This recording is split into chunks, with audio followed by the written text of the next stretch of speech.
30 నిమిషాలలో నొప్పి లేకుండా వేడికోస్ స్వయం చికిత్స.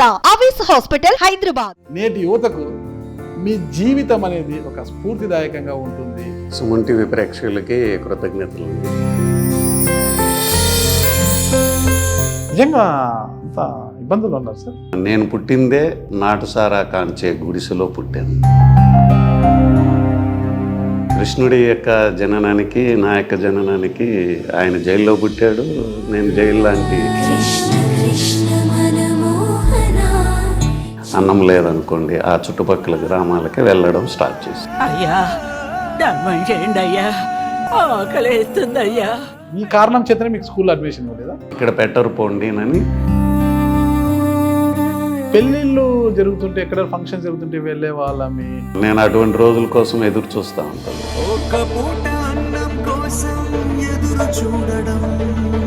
అసలు నల్లారి కుటుంబంతో మీ సరోజమ్మ గారికి ఇప్పటికీ నేను 1200 బాకీ ఉంది. కిరణ్ కుమార్ గారు సీఎం అయినప్పుడు నేను ఎస్కాట్ ఆఫీసర్గా వెళ్ళిన. సీఎం గారు కంప్లైంట్ చేశారు, నాకు 1200 ఇవ్వాలి, ఇంకా ఇవ్వలేదని. అంత 300 రూపాయలతో నా ప్రయాణం హైదరాబాద్కి. 5 days తర్వాత నాకు దగ్గర ఉన్న డబ్బులు అయిపోయాయి. ప్లాట్ఫామ్ పైన బండి దగ్గర పని మాట్లాడుకున్నాను, ప్లేట్లు కడిగేది. ఇదే డ్రెస్ కదా మా నాన్నని చిన్నప్పుడు కౌన్సిలింగ్ ఇచ్చింది, మా నాన్నని కొట్టిందని అని అనిపించిందా? సబ్ ఇన్స్పెక్టర్ అయిన తర్వాత ట్రైనింగ్ 3 నెలల తర్వాత లీవ్ ఇస్తారు కదా. లీవ్ ఇచ్చినప్పుడు నన్ను ఇంక చూడడానికి అందరూ మా గ్రామస్తులంతా ఎస్ఐ ఆడంట అని ఆశ్చర్యంతో చూడడానికి వచ్చేవాళ్ళు. Arranged marriage sir? Love marriage. ఆ ప్రేమ కథ గురించి ఒక చిన్నగా చెప్తారు. వదిలేండి. ఇప్పుడు మీరు ఎక్కడైనా వెళ్తుంటారు ఫ్యామిలీతో, చిన్న పిల్లలు యాచించుకుంటూ భిక్షాటన చేసుకుంటూ వస్తారు కదా సార్, వాళ్ళని చూసి ఏమనిపిస్తుంది సార్ అసలు? ఎప్పుడో ఒకప్పుడు ఈ కుటుంబాన్ని వదిలిపెట్టి వెళ్ళిపోవాలి. అందుకే విరివిగా మీరు మొక్కలు నాటే కార్యక్రమాన్ని చేపట్టారంటే సార్. సమస్త జీవరాశికి ఫుడ్ ఇస్తూ ఉండేది మొక్కే. ఇప్పుడు యువతకు ఎన్నో సదుపాయాలు ఉన్నప్పటికీ కూడా ఒక చిన్నపాటి ఉద్యోగం తెచ్చుకోవడానికి కూడా సంస్కారం నేర్చుకునే వాళ్ళు, నేర్పించని వాళ్ళు, ఈ ఇద్దరు భూమి మీద ఉండడానికి లేదు. నువ్వు మరణాన్ని చిన్నప్పుడు మీరు భిక్షాటనకి వెళ్ళినప్పుడు మిమ్మల్ని అమ్మని ఎన్నో అవమానాలు, ఎన్నో చీదరింపులు, చీత్కారాలు ఎదురైనాయి కదా సార్. దాహం వేసి ఆమెను నీళ్ళు అడిగాను. ఆమె ఇంటి దగ్గరికి రమ్మన్నది. నేను ఇంటి దగ్గరికి వెళ్తే ఇంటి చుట్టూ తిరుగుతాం. ఎందుకమ్మా ఇంటి చుట్టూ తిరుగుతున్నా అంటే, తాగడానికి గ్లాస్ ఇవ్వాలి కదా, ఆ చెప్పాడన్నా దొరుకుతుందేమో అని చెప్పి చూస్తున్నాను. చాలా బాధేసింది. నేను జాబ్ వచ్చిన తర్వాత మా ఇంటి ముందర ఇడ్లీ అమ్ముకుంటా కనపడ్డాను. నేను ఆ ఇడ్లీ అంతా కొనుక్కుంటా ఉంటే నేను డబ్బులు ఇస్తున్నాను. ఇప్పుడంటే ఆమె చెయ్యి కిందికి వచ్చేసింది, మా చెయ్యి పైకి వచ్చేసింది. ఆ crossing scene. Welcome to Suman TV. అన్ని సదుపాయాలు ఉన్నప్పటికీ ఓ చిన్న ఉద్యోగం సంపాదించడం కూడా ఈ రోజుల్లో ఎంతోమందికి గొప్ప కష్టంగా మారిపోయింది. అయితే నాడు ఓ కుర్రవాడు తినడానికి తిండి లేకపోయినప్పటికీ గ్రామాన తిరుగుతూ వారు పెట్టిందే తిని పూట గడుపుకోవడమే కాకుండా ఇంతింతై వటుడింతై అన్న చందంగా చాలా కష్టపడి చదువుకొని ఈరోజు అడిషనల్ ఎస్పీ స్థాయికి ఎదిగారు. అయితే అందరిలో ఒక్కరిలా కాకుండా ఎప్పటికప్పుడు తన ప్రత్యేకతను చాటుకుంటూ నేటి యువతకు ఎంతో స్ఫూర్తిదాయకంగా నిలిచిన అడిషనల్ ఎస్పీ అమిటి హనుమంత్ గారు ప్రస్తుతం మనతో ఉన్నారు. ఆయన అడిగి వివరాలు తెలుసుకుంటాం. నమస్తే సార్. నమస్తే సార్, ఎలా ఉన్నారు? బాగున్నాను సార్. అసలు మీ ఎపిసోడ్ ఒకసారి విన్నాక నాకు నేటి యువతకు మీ జీవితం అనేది ఒక స్ఫూర్తిదాయకంగా ఉంటుంది, చాలా మంచి ప్రయాణం మీద అసలుకి ఒక మంచి మెసేజ్ ఇచ్చే ఇది ఉందనేసి, అందుకే మీరు మీ వద్దకు ఈరోజు రావడం జరిగింది సార్. అసలు ఒకసారిగా మీ పూర్తి పేరు అమిటి హనుమంత్ సార్? అవునండి, అమిటి హనుమంత్ అండి. అమిటి హనుమంత్. ఒకసారి మీ స్వగ్రామం, ముందుగా మా సుమన్ టీవీ ప్రేక్షకుల కోసము మీ స్వగ్రామము, తల్లిదండ్రుల పేర్లు, మీరు ఎక్కడ ఉంటారు, ఎంతమంది సంతానం, ఒక పూర్తి వివరాలు చెప్తారా? సుమన్ టీవీ ప్రేక్షకులకి కృతజ్ఞతలండి. Sir thank you sir, thank you. మా స్వగ్రామం వచ్చి నగిరిపల్లి పోస్ట్ ఆఫీసు, కలికిరి మండలం, చిత్తూరు జిల్లా అండి. చిత్తూరు జిల్లా, ఓకే. ఉమ్మడి జిల్లా. చిత్తూరు జిల్లా, కలికిరి మండలం. అంటే ఎక్స్ సీఎం నల్లారి కిరణ్ కుమార్ రెడ్డి కిరణ్ కుమార్ రెడ్డి గారు. సొంత మండలం అన్నమాట. ఓకే. మేము వాళ్ళ ఇంట్లో పొలంలో పనిచేసుకునే వాళ్ళము. వాళ్ళ అండదండలతో, వాళ్ళ సపోర్ట్తో మేము చాలా ఎదిగాం. అవునా సార్?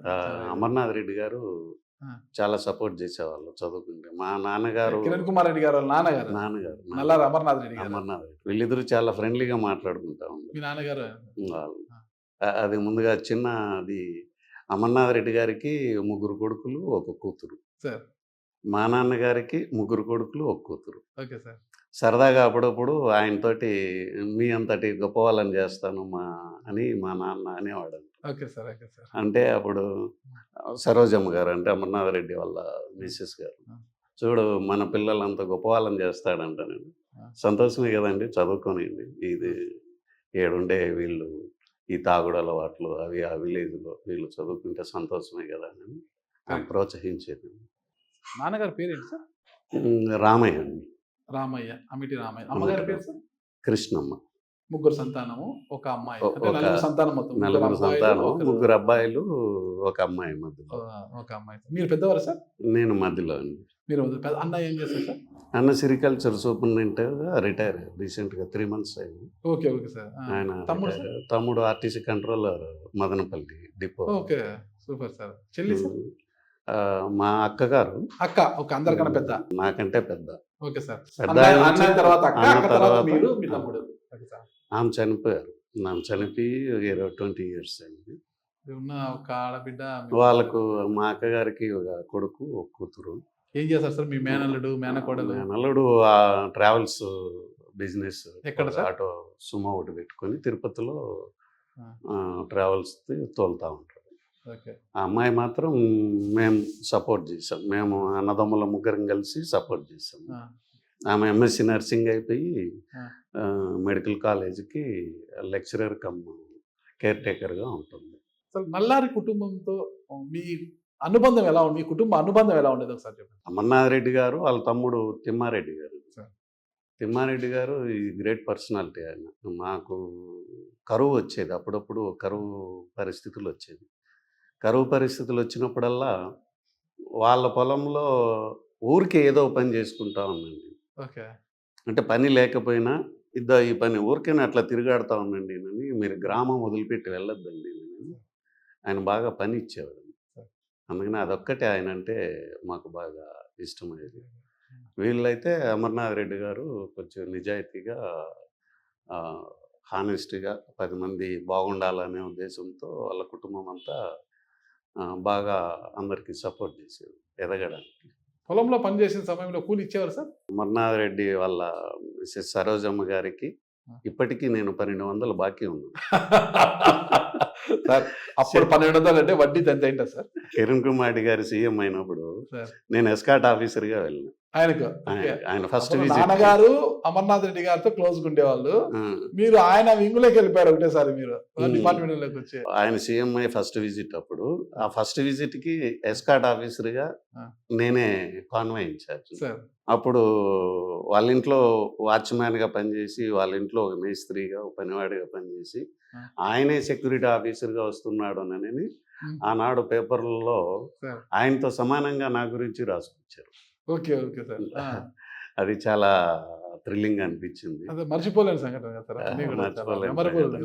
ఆవిడ ఇంటికి వెళ్తే ఎస్కాట్ ఆఫీసర్గా వాళ్ళ ఇంటి దగ్గరికి వెళ్ళగానే ఆమె సరోజమ్మ గారు సీఎం గారు కంప్లైంట్ చేశారు, నాకు 1200 ఇవ్వాలి, ఇంకా ఇవ్వలేదని. ఏ సందర్భం? ఎందుకు వెళ్తారు 1200 మీరు? ఎందుకు? అంటే చదువుకోవడానికి, ఫీజులకు ఏదన్నా ఇబ్బంది ఉన్నప్పుడు, ఇంట్లో ఆర్థిక పరిస్థితులు అన్నప్పుడు అప్పు చేస్తాం కదా, చేస్తూ ఉంటాం. మళ్ళీ కూలి పని చేసి తీర్చేస్తూ ఉంటాం. అట్లా వాళ్ళ దగ్గర కొంచెం ఎక్కువ తీసుకున్నాం. నేనేమని ఆమెతోటి గొడవ పడతాను అంటే, సరదా ఫ్రెండ్లీగా, మీరు నాకు కూలి రేటు తక్కువ ఇచ్చారు, నాకు 3 రూపాయలు ఇవ్వాలి రోజుకి, మీరు 2 రూపాయలు ఇచ్చారు, ఆ లెక్కను చూసుకుంటే మీరే నాకు రివర్స్ ఇవ్వాలి అనే ఉంటాం. అంటే చూడు ఇట్లా అంటాడు. కిరణ్ కుమార్ రెడ్డి గారు మీకన్నా 1 సంవత్సరం 2 సంవత్సరాలు పెద్దవారు ఉంటారు. నాకన్నా ఎక్కువ ఏజ్ అండి. 7 years 8 years పెద్ద. మా అన్న క్లాస్మేట్ అండి. కిరణ్ కుమార్ రెడ్డి గారు. కిరణ్ కుమార్ రెడ్డి. ఓకే. కిషోర్ గారు మీ నాకు ఈడైన వాడు, అంటే వాళ్ళు చదువుకునింది బయట అయినా ఆ, ఆ ఏజ్ గ్రూప్ వాళ్ళు. మీ ఏజ్ గ్రూప్ అంతా సంతోష్ కుమార్ రెడ్డి మా తమ్ముడి ఏజ్ ఏజ్ గ్రూప్. వాళ్ళు. ఆమె గాయత్రి గారు అని మధ్యలో వాళ్ళకు కూడా ఒక సిస్టర్ ఉంది కదా, Yeah. మా సిస్టర్ మా అక్కగారి ఏజ్ కరెక్ట్గా డేస్లో మంత్స్లో అందరి ఏజ్ ఈక్వల్. Okay, equal. అందుకని వాళ్ళతోటి మా నాన్నగారు అప్పుడప్పుడు కంపేర్ చేస్తూ ఉన్నారు. ఉన్నారు సార్ సరోజమ్మ గారు ఇప్పుడు, నల్లారి సరోజమ్మ గారు చనిపోయారు. మున్నాయుడు గారు చనిపోయారు. అది తెలుసు సార్, నాకు సరోజమ్మ గారు గురించి తెలియదు. సరోజమ్మ గారు చనిపోయారు. ఇప్పటికీ ఆ రిలేషన్ ఉందా సార్ నల్లారి కుటుంబంతో మీకు? కిరణ్ కుమార్ రెడ్డి గారితో ఉంది. ఉందా? ఇస్తే ఇప్పటికీ అన్నాన్ని పలకరి సంబోధిస్తాను. ఆయన సీఎం గారు అయినప్పుడు ఆ, ఎస్పీ గారు డిఐజీ గారు పక్కన ఉన్నారు. పొరపాటుగా నేను సారాన్ని సంబోధించకుండా హనుమంతో ఎక్కడున్నామని ఆయన పేరు పెట్టి పిలిచి పలకరించారు. అన్న ఇక్కడే ఉన్నాను, డిఎస్పీగా తిరుపతిలో అన్నాను. సీఎంని అన్నాన్ని సంబోధిస్తే కొంచెం ఇబ్బంది అనిపించింది. తప్పదు కదా సార్. సార్ అని అంటే ఏదైనా కొంచెం గ్యాప్ వచ్చినట్లు నేను ఫీల్ అయ్యాను. సీఎం గారు కూడా ఏమి దాన్ని పాజిటివ్ గానే తీసుకున్నారు. బాగున్నా కుమార్ రెడ్డి గారు అలాంటి వ్యక్తి కాదు. అట్లా తట్టేసి వెళ్ళిపోయారు. నాకు కూడా బాగా తెలుసు. ఆయన ఎమ్మెల్యేగా ఉన్నప్పటి నుంచి నాకు పరిచయం. ఆయన నేను జర్నలిస్ట్ గా పనిచేసిన అక్కడ చిత్తూరు జిల్లా మదనపల్లిలో ఉన్నాను అప్పుడు. ఆయన చీఫ్ విప్ గా ఉన్నప్పుడు నుంచి ఆయన మళ్ళీ సీఎం అయినాక చూశాను ఆయన్ని. ఎప్పుడు కూడా చాలా గ్రేట్ పర్సన్. ఫస్ట్ విజిట్ అప్పుడు నాకు కొంచెం బాగా ఇబ్బంది కలిగింది. అంటే నన్ను అందరూ రే అని పిలుస్తారు విలేజర్స్. ఓకే, అదే విలేజ్ కదా, అంతే సార్. అందరినీ లోపలికి రానియరు కదా. ఇంటెలిజెన్స్ వాళ్ళు లిస్ట్ అవుట్ చేసి చెప్పిన వాళ్ళనే లోపలికి. ఆ గేట్ దగ్గర ఉండే రే హనుమంతు నేను రా చెప్పరా నువ్వు వచ్చినావు లోపలికి వెళ్ళు అని చెప్పి నేనే పిలుస్తుంటే వీళ్ళ ఆఫీసర్ల మధ్య సెక్యూరిటీ ఎస్కార్ట్ ఆఫీసర్ని రే అని సంబోధిస్తుంటే కొంచెం ఆడ ఇన్కన్వెంట్. అంటే వాళ్ళు నాకు సహాయం చేసిన వాళ్ళు, ఆ గ్రామస్తులంతా నాతో కలిసి బతికిన వాళ్ళు, ఆ పిలుపులో నేనేం తప్పు పట్టట్లే. డ్యూటీస్ డిఫరెంట్గా ఉంటాయి కదా, అట్లా కొంచెం ఫన్నీగాను కొంచెం ఇబ్బందిగాను అట్లా ఉంది. సీఎం గారి విజిట్ 2 విజిట్లకి నాకు ఆ పరిస్థితిని ఎదుర్కొన్నాను. సీఎం గారు సెక్యూరిటీ వింగ్ లో ఉన్నారు మీరు? కిరణ్ కుమార్ గారు సెక్యూరిటీ వింగ్ లో? లేదు, నేను తిరుపతి డిఎస్పీగా ఉన్నాను కదా. ఇట్లా విజిట్ చేసినప్పుడు ఎస్కార్ట్ ఆఫీసర్గా ఏఆర్డిఎస్పీని పెడతారు, అంటే కాన్వాయ్ ఎస్కార్ట్ ఆఫీసర్. ఇటీవల కాలంలో ఎప్పుడైనా కలిసారు సార్ కిరణ్ కుమార్ రెడ్డి గారిని? కలిసి. ఒకసారి మీ జర్నీ గురించి చెప్పండి సార్. అంటే మీ ప్రాథమిక విద్య అంతా ఎక్కడ సాగింది, అసలు మీ కుటుంబ నేపథ్యం అంటే నాన్నగారు ఏం పని చేసేవారు సార్? లేబర్ అండి, అంటే రకంగా అనాథ. మా తాతగారు అంటే దేశ దిమ్మర్లు అంటారు చూడండి, సార్. అట్లా ఏదో గ్రామం నుంచి అలా వెళ్తారు, ఏదో గ్రామంలో ఒక షెల్టర్ వేసుకుంటారు. పెద్ద చింత చెట్లు ఆ కింద షెల్టర్ వేసుకుంటారు. ఆ గుడిసెలో నివసిస్తూ ఉంటారు. ఆ చుట్టుపక్కల ఏదన్నా పనన్నా చేస్తారు, లేకపోతే వాళ్ళు కూడా ఈ బెగ్గింగ్ వృత్తే చేసుకునే వాళ్ళంట. లేదంటే ఎవరన్నా ఏదన్నా పని చెప్తే ఆ పని చేసుకుంటూ ఉండేవాళ్ళు. అట్లా ఆ ప్రయాణం ఈ గ్రామంలో కొన్నాళ్ళు, ఆ గ్రామంలో కొన్నాళ్ళు అట్లా వెళ్ళి అక్కడెక్కడ వెళ్తూ నగిరిపల్లి పోస్ట్ ఆఫీస్కు సంబంధించిన విలేజ్లో ఓ గ్రామంలో తెల్లగుట్టపల్లి అని ఆ గ్రామంలో ఒక చోట ఉండంగా అక్కడ మరణించాడనని. అంటే మా నాన్నగారు చిన్న వయసులోనే, అంటే ఒక 5-6 ఏళ్ల వయసు ఉండంగానే మా నాన్నగారి తల్లిదండ్రులు ఇద్దరు చనిపోయారు. ఆయన ఏం పని చేశారు మీ నాన్నగారు? ఆ ఊరి పెద్ద ఎవరైతే మా నాన్నగారు చివరిగా, అంటే మా తాతగారు ఎక్కడైతే మరణించాడో ఆ గ్రామంలో అప్పుడు ఆ ఊరి పెద్ద మా నాన్నగారిని దత్తత తీసుకొని పనివాడిగా ఆడుండేనంటే అక్కడ పెరిగి పెద్ద అయితే ఆ ఊర్లోనే ఒక ఆమెను చూసి పెళ్లి చేశాడు మా అమ్మగారు. అమ్మగారి పేరు ఏమన్నారు సార్? కృష్ణమ్మ గారు. సరే, ఇలా అడుగుతున్నాను తప్పుగా అనుకోవద్దండి. అలారి కుటుంబం చాలా పెద్ద కుటుంబం. రెడ్డి గారు మీరు అన్నారు తాతగారి యాచక వృత్తి బ్యాక్గ్రౌండ్ ఉన్న నాన్నగారిని అమర్నాథ్ రెడ్డి గారు ఎలా దగ్గర తీశారు అసలు? వాళ్ళకు పొలం పనులకన్నిటికీ లేబర్ వచ్చి మా విలేజ్ నుంచినే తీసుకుంటారు. అప్పుడు లేబర్గా మా నాన్నగారిని ఆదరించారు. ఆయన కిరణ్ కుమార్ రెడ్డికి, అమర్నాథ్ రెడ్డి గారికి నిమ్మ తోట అంటే బాగా ఇష్టం. ఆయన నిమ్మ తోట పెంచారు. ఆ నిమ్మ తోటను చూసుకోవడానికి మా నాన్నగారిని ఈ గ్రామ పెద్ద ఆయనకు పరిచయం చేశారు. అంటే గ్రామ పెద్ద అంటే ఊరికే పెద్ద అంతే, పెద్ద మోతుబరు డబ్బు ఉన్న వాళ్ళు కాదు. ఊరికి పెద్ద, వాళ్ళకు పర్లేదు, తినగలరు, వాళ్ళకి తిండికి జరుగుతుంది. ఆయన దగ్గర అంత తిండి తింటూ వాళ్ళ ఇంట్లో ఏదో నీళ్లు తెచ్చేయడము, కట్టెలు తెచ్చేయడము, ఆ పని ఈ పని చేస్తూ కొంచెం పెద్ద అయినాక ఎక్కడో చోట పని పెట్టాలి కదా, ఆ పని అమర్నాథ్ రెడ్డి గారి దగ్గర చేర్చారు. నాన్నగారు ఒక కూలికి చేరారు, మన పెద్ద రెడ్డి గారు వాళ్ళకి చేరినారు. చేరినా వాళ్ళ దగ్గర ఎంతన్నా కూలే కదా, ఇదే కదా మనకు. అప్పట్లో ఇంకా దారుణమైన పరిస్థితులు ఉండే రెడ్డి గారి దగ్గర. అలాంటి రెడ్డి గారితో నాన్న నా పిల్లల్ని మీ పిల్లలంత టోల్ని చేస్తాను అనేంత స్వేచ్ఛ, అంత చనువు వచ్చిందా అనేసి. అంటే ఆయన గొప్పతనం అండి, అమర్నాథ్ రెడ్డి గారి గొప్పతనం.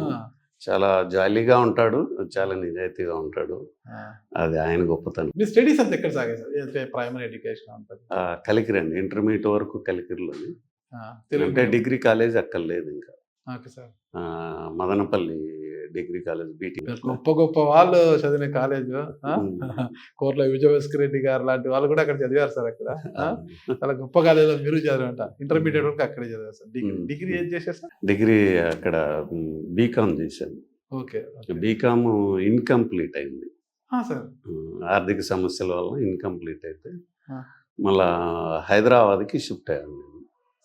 హైదరాబాద్ షిఫ్ట్ అయ్యి ఉస్మానియా యూనివర్సిటీలో బిఏ చేసి, ఓపెన్ యూనివర్సిటీలో బిఏ చేసి పూర్తి చేసిన. ఆ రిజల్ట్ వచ్చిన కొన్ని రోజులకి నోటిఫికేషన్ పడింది, ప్రయత్నం చేసినాను. అంటే ఫస్ట్ కావాలని మీ లక్ష్యం ఏమైనా ఉండిందా సార్? ఏదైనా జాబ్ అనుకున్నారు అంతేనా? అట్లనే ఏదో ఒక జాబ్, జీవితం గడవాలి. ఉద్యోగం అయితే కొంచెం సంపాదించాలనే ఉద్దేశంతోనే కదా చదివిపించారు తల్లిదండ్రులు. లేకపోతే మా పరిస్థితులు అంటే మా గ్రామంలో కొంచెం నాటుసారా కాంచుతారండి. మా నాన్నగారు కూడా నాటుసారా కాంచే వృత్తిలోకి దిగాడు ఫస్ట్. దాని నుంచి అమర్నాథ్ రెడ్డి గారి దగ్గర చేరారు, అది మానేసి. నేను పుట్టిందే నాటుసారా కాంచే గుడిసెలో పుట్టాను. పని జరుగుతూ ఉంది. నాటుసారా అంటే కొన్ని కుండలు, దాంట్లో బెల్లము, చెక్క ఏదైనా తీస్తున్నారు, దాని మధ్యలో నన్ను మా అమ్మగారు డెలివరీ. అప్పుడే పెయిన్స్ వచ్చింటే అక్కడే డెలివరీ. కృష్ణుడి యొక్క జననానికి, నా యొక్క జననానికి ఆయన జైల్లో పుట్టాడు, నేను జైలు లాంటి ఆ యొక్క ఎక్కడ పుట్టామన్నది ముఖ్యం కాదు, కానీ ఎలా ఎదిగాము అనేది, ఎలా పెరిగామన్నది ముఖ్యమన్న మెసేజ్ కూడా. నా జన్మ ఎక్కడ అన్న స్థానం కూడా చెప్తాను నేను మోటివేషన్ క్లాసెస్లో. విన్నాను సార్, మీది ఒక వీడియో చూశాను నేను చిన్నతనంలో స్కూల్కి వెళ్ళడానికి కూడా ఇబ్బంది, యాచకులకి చేశాను, గ్రామం తిరిగి వారు పెట్టిన అన్నం తినేవాడిని అనేది చెప్పారు సార్. మీరు నిజంగా అంత ఇబ్బందులు ఉన్నారు సార్? అంటే సారా కాంచుతున్నప్పుడు మా నాన్నగారికి 4 డబ్బులు ఉండేటివి. ఉంటే పోలీసులు రైడ్ చేసి మా నాన్నని అరెస్ట్ చేసి 3rd డిగ్రీ అదంతా కౌన్సిలింగ్ ఇచ్చారు మా నాన్నకి. అప్పుడు ఒక హెడ్ కానిస్టేబుల్ మా నాన్నగారికి కౌన్సిలింగ్ ఇచ్చారు. పిల్లలు 3 పిల్లలు ఉన్నారు, ఆడపిల్ల, చదువుకొని వాళ్ళని చదివిపించు, ఇప్పుడు ప్రభుత్వం కూడా ఏదో హాస్టల్స్ అది ఉన్నాయని మోటివేట్ చేశాడు. మోటివేట్ చేసి బాగా, అంటే వాళ్ళ స్టైల్ ఎలా ఉంటుందో మా పోలీసుల స్టైల్, అదే స్టైల్ మా నాన్న పైన ఉపయోగించారు. బాగా భయపడ్డాడు, భయపడి వాళ్ళకి మాట ఇచ్చాడు. ఆ హెడ్ కానిస్టేబుల్ గారు కూడా మీకు మేము ఆర్థిక సహాయం చేస్తాము, మీరు అది మానేస్తేనని. అప్పుడు మా నాన్నగారు అవుట్రెడ్గా మానేసి చదువులేకి పంపిస్తాం మా పిల్లల్ని చెప్తున్నాను. అప్పుడు ఒక్కసారిగా మాకు ఆస్తులు అవేం లేవు, అదే జీవనాధారం అని ఆ గ్రామంలో అట్లుండేది. అక్కడి నుంచి ఎప్పుడైతే అది మానేసామో ఇంకా మాకు తిండికి లేకుండా అయిపోయింది. తిండికి లేకుండా ఆర్థిక సాయం చేస్తామన్నారు, పోలీసు చేయలేదా? పోలీసులు అంటే చదువుకు ఎప్పుడైనా చేస్తారు కానీ కంటిన్యూగా భోజనాలు అన్నీ వాళ్ళే చూడరు కదండి. కరెక్ట్. అట్లా ఒక్కసారిగా తల్లకిందులైపోయింది, లైఫ్ తల్లకిందులైపోయింది. అప్పుడు మా అమ్మగారు పని ఉన్నప్పుడు పని, లేకపోతే అవసరమైనప్పుడు అన్నం లేదనుకోండి ఆ చుట్టుపక్కల గ్రామాలకి వెళ్ళడం స్టార్ట్ చేసి, అప్పుడు మా అమ్మతో పాటు నన్ను కూడా తీసుకెళ్ళి. అన్న తమ్ముడు సార్? మా అన్నగారుకు ఇష్టం ఉండేది కాదు, నేను మా అమ్మగారితో వెళ్ళేవాడు. తమ్ముడు సార్? తమ్ముడు చిన్నపిల్లాడు, వాడికి తెలియదు. అక్కని బయటికి పంపించేవాళ్ళం కాదు. మీరు వెళ్ళేవాళ్ళ? నేను వెళ్ళేవాడిని అంటే అమ్మకి మీకు అంటే తోటి విద్యార్థుల మధ్య చిన్న చూపు అట్లా ఉండేదేం కాదా? అవన్నీ ఎదురైనాయి. కానీ ఆ టీచర్ మాకు అందరూ ఒకటే అని చెప్పి బాగా సపోర్ట్ మీరు చేసి చెప్పారు, మీరు వీడియో చూసాను, స్కూల్లోకి వెళ్తే అసలు స్కూల్లో మిమ్మల్ని అడ్మిషన్ కూడా ఇవ్వలేదు మీకు, అడుక్కునే అంటే ఆ వచ్చావు చుట్టుపక్కల మేము మాకు నియర్ బై గజ్జలపల్లి అని ఒక విలేజ్, ఆ, అది ముస్లిమ్స్ ఎక్కువ ఉంటారు అక్కడ. అక్కడ ఖచ్చితంగా వాళ్ళు మిగతా చోట అంతగా పెట్టేవాళ్ళు కాదు, కానీ ఆ ముస్లిం విలేజ్లో మాత్రం స్వీట్ పెడతారు. మటన్ కర్రీ ఉంటే మటన్ కర్రీ పెడితే చికెన్ కర్రీ, బిర్యానీ ఇట్లా పెడతారు వాళ్ళు. అంటే రంజాను బక్రీద్ పండుగలు వచ్చినప్పుడు ఖచ్చితంగా ఆ విలేజ్కి మేము వెళ్ళేవాళ్ళం. మా అమ్మగారు వెళ్ళేవాళ్ళు. మా అమ్మగారు ఒక పాత్ర తీసుకుంటే నా చేతికి ఒక క్యారీ ఇచ్చేవాళ్ళు. సరే. ఏదన్నా కూరలు ఇస్తే దాంట్లో వేసుకోవాలి. ఇప్పుడు కొంతమంది పొద్దున్నే వచ్చారు అని తిట్టేవాళ్ళు ఉన్నారు, ఆ. పెట్టేవాళ్ళు ఉన్నారు. అవన్నీ కూడా ఫేస్ చేశాము. అలాంటి పరిస్థితులు కూడా చూశారంట. స్కూల్లో ఎందుకు సార్ మీకు ఫస్ట్ అడ్మిషన్ ఇవ్వలేదు? అంటే ఆ విలేజ్ అంతా ప్రతి ఇంటికి తిరిగాను. నేను నగిరిపల్లిలో ప్రతి ఇంటికి భోజనానికి వెళ్ళాను. ఆ, ఆ, క్యారెట్ తీసుకుని. మా అమ్మ నేను వెళ్ళేవాళ్ళం. అది ఆచారం కూడా. పండగలు వస్తే ఇండ్ల ముందర పోయి ఒక 10 మంది మేమంతా వెళ్ళి ఇంటి ముందర కూర్చునేవాళ్ళం. మా పాత్రలో పెట్టి సరే. ఒక పాత్ర కూరకు సంబంధించింది, ఒక పాత్ర అన్నానికి సంబంధించింది. మేమంతా ఒక 10 మంది కూర్చుంటే వాళ్ళ గ్రామస్తులు మాకందరికీ పెట్టేవాళ్ళు. అట్లా మా అమ్మగారు ఎమ్మడి వీళ్ళు కొంచెం మా అన్న సిగ్గుపడేవాడు. మా తమ్ముడికి అయితే తెలియదు ఆ విషయం. ఇంక నేను అమాయకత్వం మనకేం తెలుసు ఆ రోజుల్లో. అమ్మ రమ్మనింది, వెళ్ళిపోయాము. ఈ కారణం చేతనే మీకు స్కూల్లో అడ్మిషన్ ఇవ్వలేదా? ఈ దగ్గర అనుకున్నారు ఫస్ట్. ఓకే. ఇక్కడ పెట్టరు పోండి అని ఆ. పిల్లలు అన్నారు, టీచర్ గారు. ఆ. టీచర్ దూరం నుంచి చూశారంట. మళ్ళీ నేను చూశాను. వీళ్ళేదో మళ్ళీ వీళ్ళు చెప్పారు, ఇక్కడ మన ఇంటికి మామూలుగా అన్నం అడుక్కోవడానికి వస్తూ ఉంటాడు సార్, ఇక్కడికి కూడా వచ్చాడు అని అన్నాడు. అవునా సరే అని గమ్మన్నాడు. పొద్దున్నే మళ్ళీ స్లేట్ తీసుకొని పోయి నిలబడ్డాను. ఇప్పుడైనా ఉంది, మేము చదువుకునే రోజుల్లో మిడ్ డే మీల్స్ ఉండింది సార్ స్కూల్లో. అప్పుడు అది కూడా ఉండిండదు నాకు తెలిసి. మిడ్ డే మీల్ స్కూల్లో అవి లేదండి. అవి లేదు. ఆ మేము భోజనాలు చదువుకునే లేవు. రోజుల్లో ఇప్పుడు ఉంది, అప్పుడు అది కూడా ఎప్పుడు మేము 6th క్లాస్ 7th క్లాస్కి వచ్చిన తర్వాత అప్పుడు హాస్టల్స్ ఇంట్రొడ్యూస్ అయింది. మిడ్ డే మీల్స్ మధ్యాహ్న భోజనం. హాస్టల్స్ హాస్టల్స్ ఓపెన్ అయింది. 6th క్లాస్లోకి రాగానే హాస్టల్ ఓపెన్ అయింది. మరి మీరు హాస్టల్స్కి వెళ్ళిపోయారా? హాస్టల్లో వెళ్ళాను. నేను హాస్టల్కి జాయిన్ అయ్యాను. 7th క్లాస్లో హాస్టల్కి జాయిన్ అయ్యాను. ఎందుకు? భోజనం కోసమే జాయిన్ అయ్యారా? అంటే భోజనం కోసమే జాయిన్ అయ్యాను. భోజనం ఆడ కోసం. 3 పూట్ల దొరుకుతామండి. అప్పుడు లైఫ్ బాయ్ ఇచ్చేవాళ్ళు హాస్టల్లో సోపు. ఆ, లైఫ్ బాయ్ అంటే అది గజ్జికి తామరకు ఆ. బాగా ఉపయోగపడుతుంది. ఆ సోపులు గవర్నమెంట్ సప్లై చేసేవాళ్ళు. నా సంపాదన పైన మా కుటుంబం ఎక్కువ ఆధారపడేది. నేను కూలి పని బాగా చేస్తాను. ఉమ్, అడవికి వెళ్ళి కట్టెలు కట్టుకొచ్చాను. ₹2 రోజంతా కూలి చేస్తే ₹2, ₹2.5 అండి ఆ రోజుల్లో కూలి.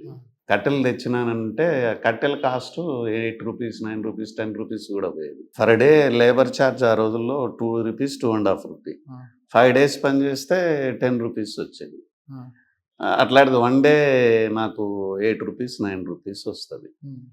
ఉమ్, హాఫ్ డేనే స్కూలు. హాఫ్ డే నుంచినే స్టార్ట్ అవుతుంది. 1 o'clock నుంచి స్టార్ట్ అవుతుంది. అందుకని ఈ హాఫ్ డే ఏం చేయాలని అడవికి కట్టెలు తేవడానికి వెళ్ళిపోయాను. ఎర్లీ మార్నింగ్ బయలుదేరితే 3 o'clockకి అడవికి వెళ్ళి కట్టెలు తెచ్చి ఆ కట్టెలు కలికిరి మండలంలో అమ్మేసి స్కూల్కి వెళ్ళాను. ఎర్లీ మార్నింగ్ ఎన్ని గంటలకు వెళ్ళేవారు? 3 o'clock బయలుదేరి ఎన్ని గంటలకు రిటర్న్ అవుతారు? Return 12 o'clock return.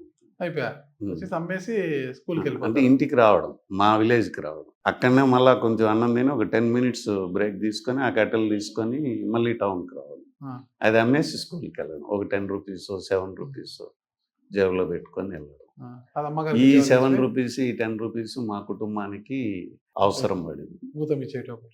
చాలా సపోర్ట్. మళ్ళీ మీకు ముగ్గురం కలిసి పనికి వెళ్ళేవాళ్ళం అన్నాళ్ళు. మా ఇద్దరికి కూలి ఎలా ఇచ్చేవారంటే, ఇద్దరు మా తమ్ముడు నేను మావాడు కొంచెం పెరిగిన తర్వాత చిన్నతనం నుంచినే లేవారు. మాకిద్దరికి ఒక కూలి ఇవ్వమని అడిగేవాళ్ళం. అంటే చిన్నపిల్లలం కదా, మీకు ఫుల్ ఎలా ఇస్తామని అంటే ఇద్దరికి కలిపి ఒక కూలి ఇవ్వమని అడిగేవాళ్ళం. ఆ, ఇద్దరుగా రోజంతా పని చేస్తే 2.5 రూపాయలు ఇచ్చేవాళ్ళు. ₹1.25 ఇప్పుడు మాకు. పిల్లవాళ్ళకి 10 రూపాయలు 20 రూపాయలు ఇస్తే కూడా ఇట్లా కిందికి పంపిస్తారు సార్. స్కూల్కి వెళ్ళేటప్పుడు 10 20 రూపాయలు ఇస్తే కూడా అంటే అప్పుడు కాస్ట్ ఆఫ్ ఆనందం. లివింగ్ అట్లా ఉండేది. అప్పుడు 100 రూపాయలు తీసుకెళ్తే మార్కెట్కి అంతే అంతే సార్. అన్ని సరుకులు వచ్చేటి. ఇప్పుడు 100 నా ఊళ్ళో తెలిస్తే 1000 రూపాయలు తీసుకెళ్తే జట్కా బండి నిండా సరుకులు తెచ్చేవాళ్ళం సార్ మేము. జట్కా బండి నిండా ఇప్పుడు 1000 రూపాయలు బియ్యం మూట 20 కేజీలు బియ్యం ప్యాకెట్ రావడం లేదు సార్. దేనికి? పెద్ద 100 కేజీలు బియ్యం మూట వేసుకొని సరుకులని జట్కాకి వేసుకొచ్చేవాళ్ళం మేము చిన్నతనంలో. 2.5 రూపాయలు. మళ్ళా స్కూల్లో అడ్మిషన్ ఇచ్చారు సార్ మీకు? స్కూల్లో జాయిన్ అవ్వడానికి వచ్చినారని తెలియదు. తోటి విద్యార్థులు మీ పక్కన యాక్చువల్గా ఆ స్కూల్లోనే మా అన్నగారు ఉన్నారు లోపల. మా అన్న లోపల క్లాస్లో కూర్చొని ఉన్నారు. నేను వచ్చినానన్న విషయం మా అన్నకి తెలియదు. వాళ్ళు పంపించేశారు. మళ్ళా నేను ఇట్లా వచ్చిన్నాను, తమ్ముడు వచ్చిన్నాడు రా స్కూల్లో జాయిన్ నువ్వు లేవానని మా అమ్మగారు అడిగినట్లు ఉన్నారు. మా చూడలేదు నేను అంటే మళ్ళా మా అన్నగారు పోయి ముందుగా చెప్పున్నాను, నిన్న మా తమ్ముడే వచ్చింది. అందుకనని కొంచెం వచ్చి వాళ్ళ తమ్ముడేనంట కూర్చోబెట్టుకోండి పక్కన. మా అన్నగారు కూడా నేను తెచ్చిన భోజనం తిని ఉన్నారు, ఆయన బెగ్గింగ్కి వెళ్ళలేదు. నేను వెళ్ళాను అమ్మతో పాటు. మీరు యాచించి తీసుకొచ్చిన అన్నం ఆయన తినేవారు. ఆయన తిని ఓకే. విద్యార్థులు ఎలా ఉంది సార్ అప్పుడు? ఫస్ట్ కొన్ని ఒక సంవత్సరం పాటు దగ్గర కూర్చోబెట్టుకోలేదు. పాత బట్టలు ఉన్న కాదు. మళ్ళీ టీచర్ బట్టలు తెప్పించి మార్పిచ్చి కూర్చోబెట్టి ఏమనకూడదని చెప్పి నేను పిల్లలకు చెబితే అది 1.5 year అట్లా ఫస్ట్ ఏడాది రెండో ఏడాది అట్లా కొంచెం ఇబ్బంది అయింది, కానీ మళ్ళీ అడ్జస్ట్ చేశారు. తర్వాత మారిన పరిస్థితుల్లో యాచక వృత్తిని మానేసిన తర్వాత మీరు ఒక ఎపిసోడ్లో విన్నా నేను, అంటే ఈ పెళ్ళిళ్ళు జరుగుతుంటే ఎక్కడ ఫంక్షన్స్ జరుగుతుంటే వెళ్ళే వాళ్ళని, కర్మకాండాలకు వెళ్ళేవారిని, అక్కడ వెళ్ళి పనులు చేసేవారిని, సమాధులు కూడా తవ్వేవారిని వెళ్ళి, అంటే చనిపోయిన వారి కోసం సమాధి గుంతలు తవ్వేవారిని డబ్బులు. 5th class 7th class వరకు కూడా బెగ్గింగ్ నడిచింది. బెగ్గింగ్ నడవడం అని అంటే సాంప్రదాయం ప్రతి పండక్కి గజ్జులవారిపల్లి నేను అక్కడికి వెళ్ళేవాడిని.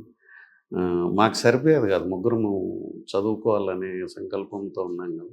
వాళ్ళకు 2 రూపీస్, మా మదర్కి మా ఫాదర్కి 2 రూపీస్ 3 రూపీస్, అది కుటుంబం నడవడానికి సరిపోయేది కాదు. అందుకని అందరం కలిసి పనికి దిగేవాళ్ళము, డబ్బులు ఎత్తిపెట్టుకునే వాళ్ళము. బట్టలు కొనుక్కోవడానికి పాత బట్టలు సెకండ్ హ్యాండ్లే. నేను ఇంటర్మీడియట్ వరకు కంప్లీట్గా సెకండ్ హ్యాండ్ డ్రెస్సే వాడాను మార్కెట్లో.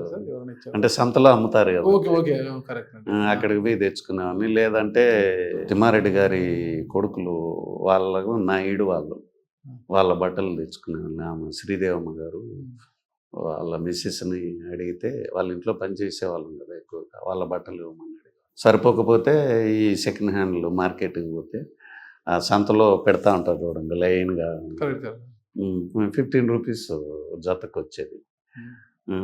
ఆ డబ్బులు తెచ్చుకునేవాళ్ళం. ఆ డబ్బులతో ఇంటర్మీడియట్ వరకు కూడా పాత బట్టలు చిన్నప్పటి అడుక్కోవడం తెచ్చుకోవడం ఇదే నడిచింది. భోజనానికి ఇంట్లో జరగలేదు. అప్పుడు ఏం చేస్తామంటే మా బంధువుల ఇళ్ళకి వెళ్ళేది, ఆడ ఉండేది, వెయిట్ చేస్తూ ఉండేది. వాళ్ళే అడుగుతారేమన్నా భోజనం చేసిన వాళ్ళు ఏదన్నా అడుగుతారేమన్నా పెట్టేవారు. నేను వెళ్ళినానంటే వాళ్ళకి అర్థమయ్యేది భోజనానికి వచ్చింటాడు. వాళ్ళంతా బాగుండేటప్పుడు అంతా లేబరే కదండి, ఫ్యామిలీ సేమ్ లేబర్ కుటుంబాలే. ఈ పెళ్ళిళ్ళకు దానికి వెళ్ళే వాళ్ళము భోజనానికి. అక్కడికి ఎందుకు వెళ్ళామని అంటే నేను పని చేయడం అలవాటు. మళ్ళీ మెల్లమెల్లగా పెరిగినాము, కొంచెం పెద్దవాళ్ళు అయినాం. బెగ్గింగ్ మానేసి కష్టపడి పని చేయడం, అన్నం అడగడం అనేది ఎక్కడ లేనప్పుడల్లా తిమ్మారెడ్డి గారి ఇంటికి వెళ్ళాము, లేనప్పుడల్లా ఆమె సరోజమ్మ గారి దగ్గరికి వెళ్ళి పెట్టించుకొని తిన్నాను. మా బంధువుల ఇంటి దగ్గరికి వెళ్ళాము. అందరము కూడా ఒక లైన్కి ఇట్లా పడుకుంటే భోజనం లేకుండా అందరము పడుకున్న రోజులు బోల్డెన్ ఉన్నాయి. నీళ్లు తాగి ఎంటైర్ ఫ్యామిలీ అలా పడుకున్న రోజులు. అంటే పెళ్ళిళ్ళకి ఎందుకు వెళ్తామనంటే నేను పని అడిగాను. అక్కడికి పోయి ఇంకా భోజనం అడిగింది, పని అడుగుతాం. పని అడిగితే పని చేస్తూ ఉన్నా కంప్లీట్ వాళ్ళ బంధువులు వీళ్ళ బంధువులు వెళ్ళిపోయిన భోజనాలు అందరూ వెళ్ళిపోయిన తర్వాత అప్పుడు నేను మా వాళ్ళకి చెప్పాను, మా అమ్మకి చెప్తాను, ఈ టయానికి పని అంతా అయిపోతుంది, అప్పుడు మీరు పాత్రలు తీసుకురండి. అప్పుడు ఒక పాత్ర 2-3 పాత్రలు మా అమ్మ తెస్తుంది. దాని నిండా కావాల్సినంత భోజనం పెడతారు వాళ్ళు. అంటే డబ్బులు అడిగేవాళ్ళండి. అయినా కానీ నాకు పని బాగా చేస్తాడు అని చెప్పేసి ఎంతో ఒక ₹5 ఎంతనో ఇచ్చి భోజనం పెట్టి స్వీట్స్ అన్ని రకాలు 2-3 రకాల కూరలు అవి అటువంటి సమయంలోనే మేము కొంచెం తృప్తిగా భోంచేసిన రోజులు. ఈ ఆ అన్నం కోసం మా సిస్టర్ ఎదురు చూస్తూ ఉంటారు, మా బ్రదరు ఎదురు చూస్తూ ఉంటాడు. నేను మొహమాటం లేకుండా సిగ్గుపడకుండా పోయి వెళ్ళాను. అదే మిమ్మల్ని ఈ స్థాయికి తీసుకొచ్చింది సార్. మా ఇంట్లో వాళ్ళందరూ ముగ్గురు కూడా ఎదిగారండి, ముగ్గురు జాబ్స్ వచ్చాయి. మా అన్న ఎంఏ చేశాడు, ఎంఏ ఎంఏ బీటీ కాలేజీలో.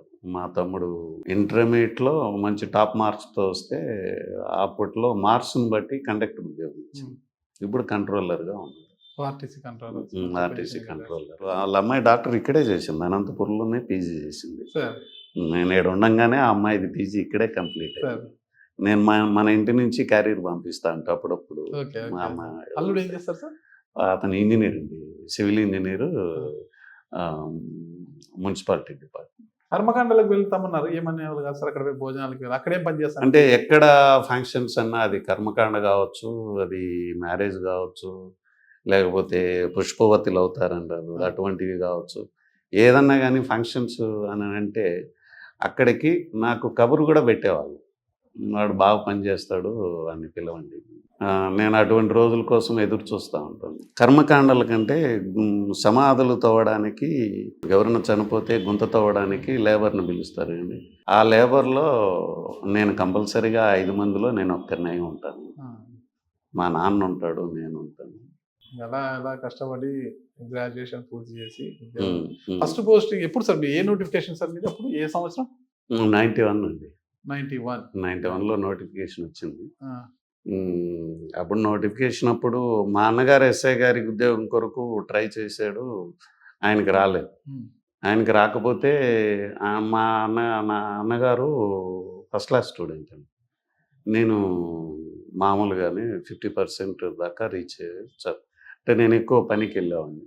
మళ్ళీ మా అన్నగారు కూడా మాతో పాటు పని చేసాడు, కష్టపడ్డాడు, అందరం బాగా పని చేసాము. తర్వాత నోటిఫికేషన్ పడినప్పుడు నాకు జాబ్ రాలేదు, నేను ఫస్ట్ క్లాస్ స్టూడెంట్ని, 50% కూడా రాలేదు, నీకెక్కడ వస్తుంది, నువ్వు ఎస్ఐ ఉద్యోగానికి ట్రై చేయొద్దు, కానిస్టేబుల్ ఉద్యోగానికి ట్రై చేయమనని మా అన్న మా నాన్న ఇద్దరు కొట్టారండి. హైదరాబాద్కి నేను సెలక్షన్స్కి వెళ్తాను అంటే ఛార్జీలకు డబ్బులు ఎవరిస్తారు, మేము ఇయ్యలేమని, నువ్వు అక్కడికి వెళ్ళొద్దు, చిత్తూరులో రిక్రూట్మెంట్ ఉంది కదా, చిత్తూరుకి వెళ్ళి అటెండ్ కామని కొట్టారు. పొరపాటుగా ఒక దెబ్బ ఇక్కడ తగిలితే బ్లడ్ అంతా తలకు గాయమే, బ్లడ్ గారు.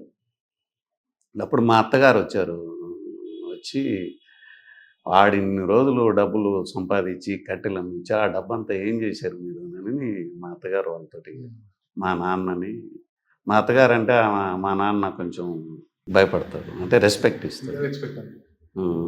వచ్చి వారిని మా నాన్నని తిట్టి మా అన్నని తిట్టి ఆ డబ్బులు ఏం చేశారు మీరు అన్న, వాడే మీకు అందరికీ ఎంతో ఇచ్చాడు, ఆ డబ్బులన్నీ ఇవ్వండి, వాడు ఏదో పోయి వస్తాను అంటున్నాడు, నేను కూడా ఇస్తానని చెప్పినని మా అత్తగారు ఒక ₹150, మా ఇంట్లో వాళ్ళు ఒక ₹150, అంత ₹300 నా ప్రయాణం హైదరాబాద్కి వెళ్ళారు సార్. అప్పుడు ₹75 అండి హైదరాబాద్కి బస్సు ఎక్కి హైదరాబాద్ వెళ్ళిపోయింది. 75 పోతే 350లో ఇంక మిగిలింది ₹225, ₹225 తోటి నేను రిక్రూట్మెంట్కి అటెండ్ అయ్యాను. అక్కడ రూపాయికి 4 అరటిపళ్ళు ఇచ్చేవాళ్ళు హైదరాబాద్లో. నాకు హైదరాబాద్ తెలీదు, అందుకే వీడు హైదరాబాద్కి పోయి ఎక్కడ తప్పిపోతాడు, వీడు ఎందుకు హైదరాబాద్ పోతాడని మా అన్నగారు, ఎట్లా తెలుసుకొని వెళ్తాం, దాన్నే ఉంది అని నేను వెళ్తానని నేను మళ్ళీ వెళ్ళి బస్ స్టాండ్లో 1 వీక్ బస్ స్టాండ్లోనే పడుకున్నాను. గౌలిగూడ బస్ స్టాండ్లో పడుకున్నాను. గౌలిగూడ మార్నింగ్ లేవడం, ₹1 4 అరటిపళ్ళు తినడం, గ్రౌండ్ ఎక్కడ అని తెలుసుకోవడం, యూసుఫ్గూడ గ్రౌండ్ కనుక్కున్నాను, అక్కడికి వెళ్ళాను. వారం రోజులు ఎందుకున్నారు సార్ అక్కడ? అంటే 4 రోజుల ముందు ఫస్ట్ టోకెన్ తీసుకోవాలి, లైన్లో నిలబడాలి, మళ్ళీ 2 days తర్వాత ఈవెంట్స్ పెడతారు. ఈవెంట్స్లో పాస్ అయితే అట్లా 2-3, ఒక రోజు 2 ఈవెంట్స్ జరుగుతాయి, ఇంకో రోజు 2 ఈవెంట్స్ జరుగుతాయి. అందుకని 4-5 రోజులు ముందే వెళ్ళాల్సి వస్తుంది. ముందు అది ఎక్కడుందో కనుక్కోవడానికి నాకు 2 days పట్టింది, తెలియదు కదా. ఆ బస్సుల్లో తిరగడానికి అది వాళ్ళని అడిగి వీళ్ళని అడిగి ఒక 1 డే పైనే పట్టింది, 2 days పట్టింది. నా 2 రోజులు ఎక్కడ ఉండాలి, మనకు ఎవరు తెలియదు హైదరాబాద్లో. అప్పుడు మళ్ళీ బస్ స్టాండ్కి వచ్చేవాడిని, బస్ స్టాండ్లో పడుకున్నాను. ఆడ ఏదో బెంచ్ దగ్గర పడుకున్నాను, ఆ బాత్రూంలో పడుకునేవాడిని. ఎవరు అరిసేవాళ్ళు కాదంటే ఆర్టీసీ బస్ స్టాండ్లో ఉన్న సెక్యూరిటీ అంటే సెక్యూరిటీ అప్పుడంత సెక్యూరిటీ ఉండేది కాదు. ఓకే. అప్పుడంతా చాలా వాతావరణం కూడా కొంచెం బ్యాడ్. ఇప్పుడు హైజీనిక్ అని బాత్రూంలో అట్లా ఉండాలి ఇట్లా ఉండాలని ఇప్పుడున్నంత శుభ్రంగా కూడా ఉండేటివి కాదు. అట్లా పడుకొని ఇట్లా ఉండిపోయాము. వారం రోజులైతే బస్ స్టాండ్లోనే ఉన్నాను. బస్ స్టాండ్ నుంచి డైరెక్ట్గా గ్రౌండ్కి ఫస్ట్ అటెంప్ట్ సెలెక్ట్ అయ్యారు సార్? ఫస్ట్ అటెంప్ట్లోనే సెలెక్ట్ అయ్యాను. సెలెక్ట్ అయ్యారు. అనుకున్నారు మీరు సెలెక్ట్ అవుతాను నేను అని? అనుకోలేదు, ప్రయత్నం అయితే సిన్సియర్గా చేశాను. Okay okay sir. పరుగు పందెం అంతా కరెక్ట్ అన్నీ బాగా, అంటే ఇంకా అడవికి వెళ్ళి వచ్చేవాళ్ళం కదండి, పెద్దగా ఆ పోటీలో ఏమాత్రం నాకు ఇబ్బంది అనిపించింది. మంచి రిజల్ట్ తీసుకొచ్చాను. మరి ఎగ్జామ్ మళ్ళీ రిజల్ట్ వచ్చిన తర్వాత ఎగ్జామ్కి 2 months ఎగ్జామినేషన్ డేట్ ఇచ్చాను. నేను 2 నెలలు ఇంక రాలేదు, అక్కడే ఉండిపోయాను. మళ్ళీ 5 days తర్వాత నాకు దగ్గర ఉన్న డబ్బులు అయిపోయాయి. అప్పుడు ప్లాట్ఫామ్ పైన ఒక బండి దగ్గర పని మాట్లాడుకున్నాను, ప్లేట్లు కడిగేది, కొంచెం భోజనము జరిగిపోతుందని వాళ్ళని అడిగితే వాళ్ళు చిన్న పని ఇచ్చారు. ఆ పని చేయడము, బస్ స్టాండ్ దగ్గర ఉండడము అట్లా జరిగింది. ఎక్కడ పడుకుంటు? బస్ స్టాండ్ పోయి పడుకోండి. బస్ స్టాండ్, స్నానము బస్ స్టాండ్లో అన్ని అడే. మాసిపోయిన బట్టలు ఉతుక్కోవడము అని అక్కడే అన్ని అక్కడే. చాలా దారుణమైన పరిస్థితి సార్. ఎగ్జామ్ క్లియర్ చేశారు. మరి సివిల్ అంటే ఈ 2 months గ్యాప్ ఉంది కదా, ఈ 2 monthsలో నాకు పరిచయం మా ఊరు నుంచి ఒక అతను ఎస్ఐ ఉద్యోగానికి ట్రై చేశాడు. ఆ సెలక్షన్కి వచ్చినప్పుడు అక్కడ కనపడ్డాడు. మళ్ళీ అనుకోకుండా ఒకరోజు హైదరాబాద్ వచ్చాడు అతను. వచ్చి నేను ఎగ్జామ్ చదవాలనని ఆడొక సత్రం ఉందండి కాచిగూడలో, అది బంతలోల సత్రము అని అంటారు. ఆ సత్రంలో ఆయన వాళ్ళ ఫ్రెండ్స్ ఉంటే ఆ రూమ్ తీసుకొని అక్కడ ఉన్నాడు. నన్ను గౌలిగూడ బస్ స్టాండ్లో దిగిన తర్వాత అక్కడ నన్ను గుర్తుపట్టిరే, ఏమి ఇక్కడ ఉన్నామనంటే, నేను అప్పుడు అట్లా సెలక్షన్స్కి వచ్చి అప్పటి నుంచి ఇక్కడే ఉన్నాను. అంటే ఎక్కడ ఉన్నావు అంటే ఇట్లా బస్ స్టాండ్. నేను రూమ్ తీసుకున్నాను, రా పదం మా రూమ్కేనని. మధుసూదన్ రెడ్డి అండి అతను, అతను నా క్లాస్మేట్, ఇద్దరం కలిసి డిగ్రీ వరకు అతను నా క్లాస్మేట్. అతను రూమ్కి తీసుకెళ్ళాడు. అప్పుడప్పుడు అతను భోజనం కూడా పెట్టించేవాడు. ఆ రూమ్లోకి షిఫ్ట్ అయ్యాను. షిఫ్ట్ అయ్యి ఇంకా అన్ని డబ్బులు, ఆర్థిక సమస్యలు, ఇబ్బంది వస్తుంటే మళ్ళీ పని కూడా వేరే చోట ఈ మా బిల్డింగ్ కన్స్ట్రక్షన్స్లో వీళ్ళకి తెలియకుండా ఏదో చదువుకోవడానికనో ఏదో అని చెప్పేసి బయట వచ్చేసేది. ఆడవి పని చేసేది, వాళ్ళ దగ్గర మళ్ళీ రాత్రికి వచ్చేది, వీళ్ళతో కలిసి చదువుకునేది. షెల్టర్ దొరికింది. రెడ్డి గారికి జాబ్ వచ్చేసరి అమర్నాథ్ రెడ్డి సార్ పేరు మధుసూదన్ రెడ్డి గారికి జాబ్ వచ్చింది. ఆయనకి రాలేదు. మీకు షెల్టర్ ఇచ్చింది, మీకు వచ్చింది, ఆయనకి రాలేదు. మళ్ళీ నేర్పించిందంతా వాళ్ళే. అంటే వాళ్ళు గ్రూప్ డిస్కషన్ పెట్టేవాళ్ళు. వాళ్ళు వచ్చారు గ్రూప్ 1కి ట్రై చేస్తున్నారు. అతని ఫ్రెండ్స్ డిఎస్పి పోస్ట్కి ట్రై చేస్తున్నారు. ఈయన వచ్చారు కానీ అంత సిన్సియర్గా ఏమీ ట్రై చేయలే, ఎఫర్ట్స్ పెట్టలా. కానీ భగవంతుడు నా కోసమే ఆయన పంపించినాడేమోని ఆడ కలిపి వాళ్ళతో డిస్కషన్ పెట్టి చదివేయడం, ఎట్లా ప్రిపేర్ అవ్వాలనేది ఒక సోర్స్ దొరికింది. అయితే ప్రిపేర్ అయ్యాను వాళ్ళతో కలిసి. మళ్ళీ అతను నేను ఇద్దరం కలిసిపోయి ఎగ్జామ్ రాసామండి. ఎగ్జామ్ రాస్తే నాకు రిజల్ట్, నా నెంబర్ వచ్చింది, అతనికి రాలేదు. ఆల్ ది బెస్ట్ చెప్పేసి అతను రిటర్న్ అయిపోయాడు. సివిల్ కాకుండా ఏఆర్, ఏపీఎస్పి, సివిల్ 3 రాశాను. ఒకే నోటిఫికేషను. అది ఎలా ఇస్తారంటే ఫస్ట్ సివిల్ ఇస్తారు, మళ్ళీ ఏఆర్ ఇస్తారు, మళ్ళీ ఏపీఎస్పి అట్లా ఇస్తారు. అట్లా సివిల్ మిస్ అయింది నాకు, ఎస్ఐది ఏఆర్ వచ్చింది. నాకు అప్పుడు తెలియదండి సివిల్ అంటే ఏందని తెలియదు, ఏఆర్ అంటే ఏందో తెలియదు, ఏపీఎస్పి అంటే ఎలా ఉంటుందనేది తెలియదు. పోలీస్ ఉద్యోగం, సబ్ ఇన్స్పెక్టర్ ఉద్యోగం.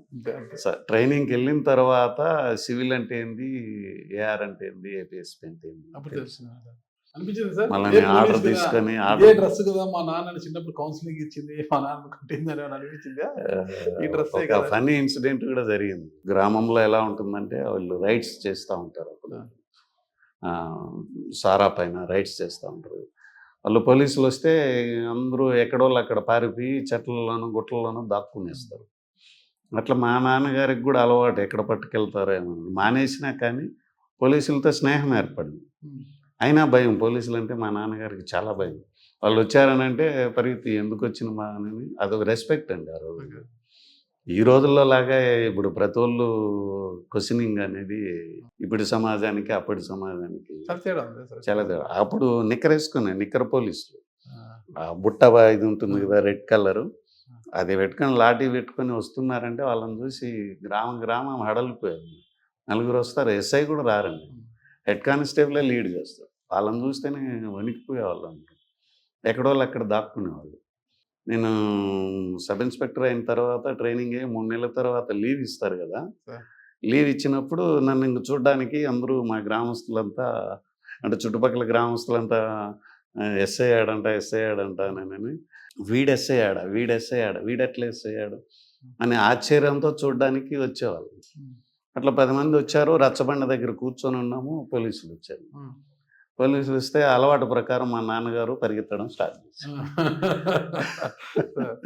నాన్న ఇప్పుడు నేను ఆఫీసర్ అయినా కదా, నన్ను పోలీస్ ఆఫీసర్, నేను ఇప్పుడు పరిచయం చేస్తాను, చేస్తే నీకు వాళ్ళే కదా నీకు మానిపించి చేశారు, ఇంకా ఎందుకు భయపడతావు, నిలబడు నేను వెతుక్కుంటా పోయి పరిగెట్టుకుంటా వెళ్ళి మా నాన్నని తీసుకొచ్చి వాళ్ళ ముందర నిలబెట్టి ఇంట్రడ్యూస్ చేశాను అని అంటే అప్పుడు వాళ్ళు చాలా సంతోషపడ్డారు, చాలా హ్యాపీ ఫీల్ అయ్యి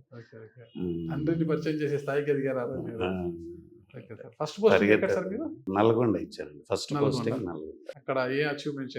అంటే అక్కడ ఏం లేదు, ఓన్లీ పోస్టింగ్ ఇచ్చారు. ట్రైనింగ్ అవుతానే నాకు ఇంటెలిజెన్స్ కేసు ఇచ్చారు.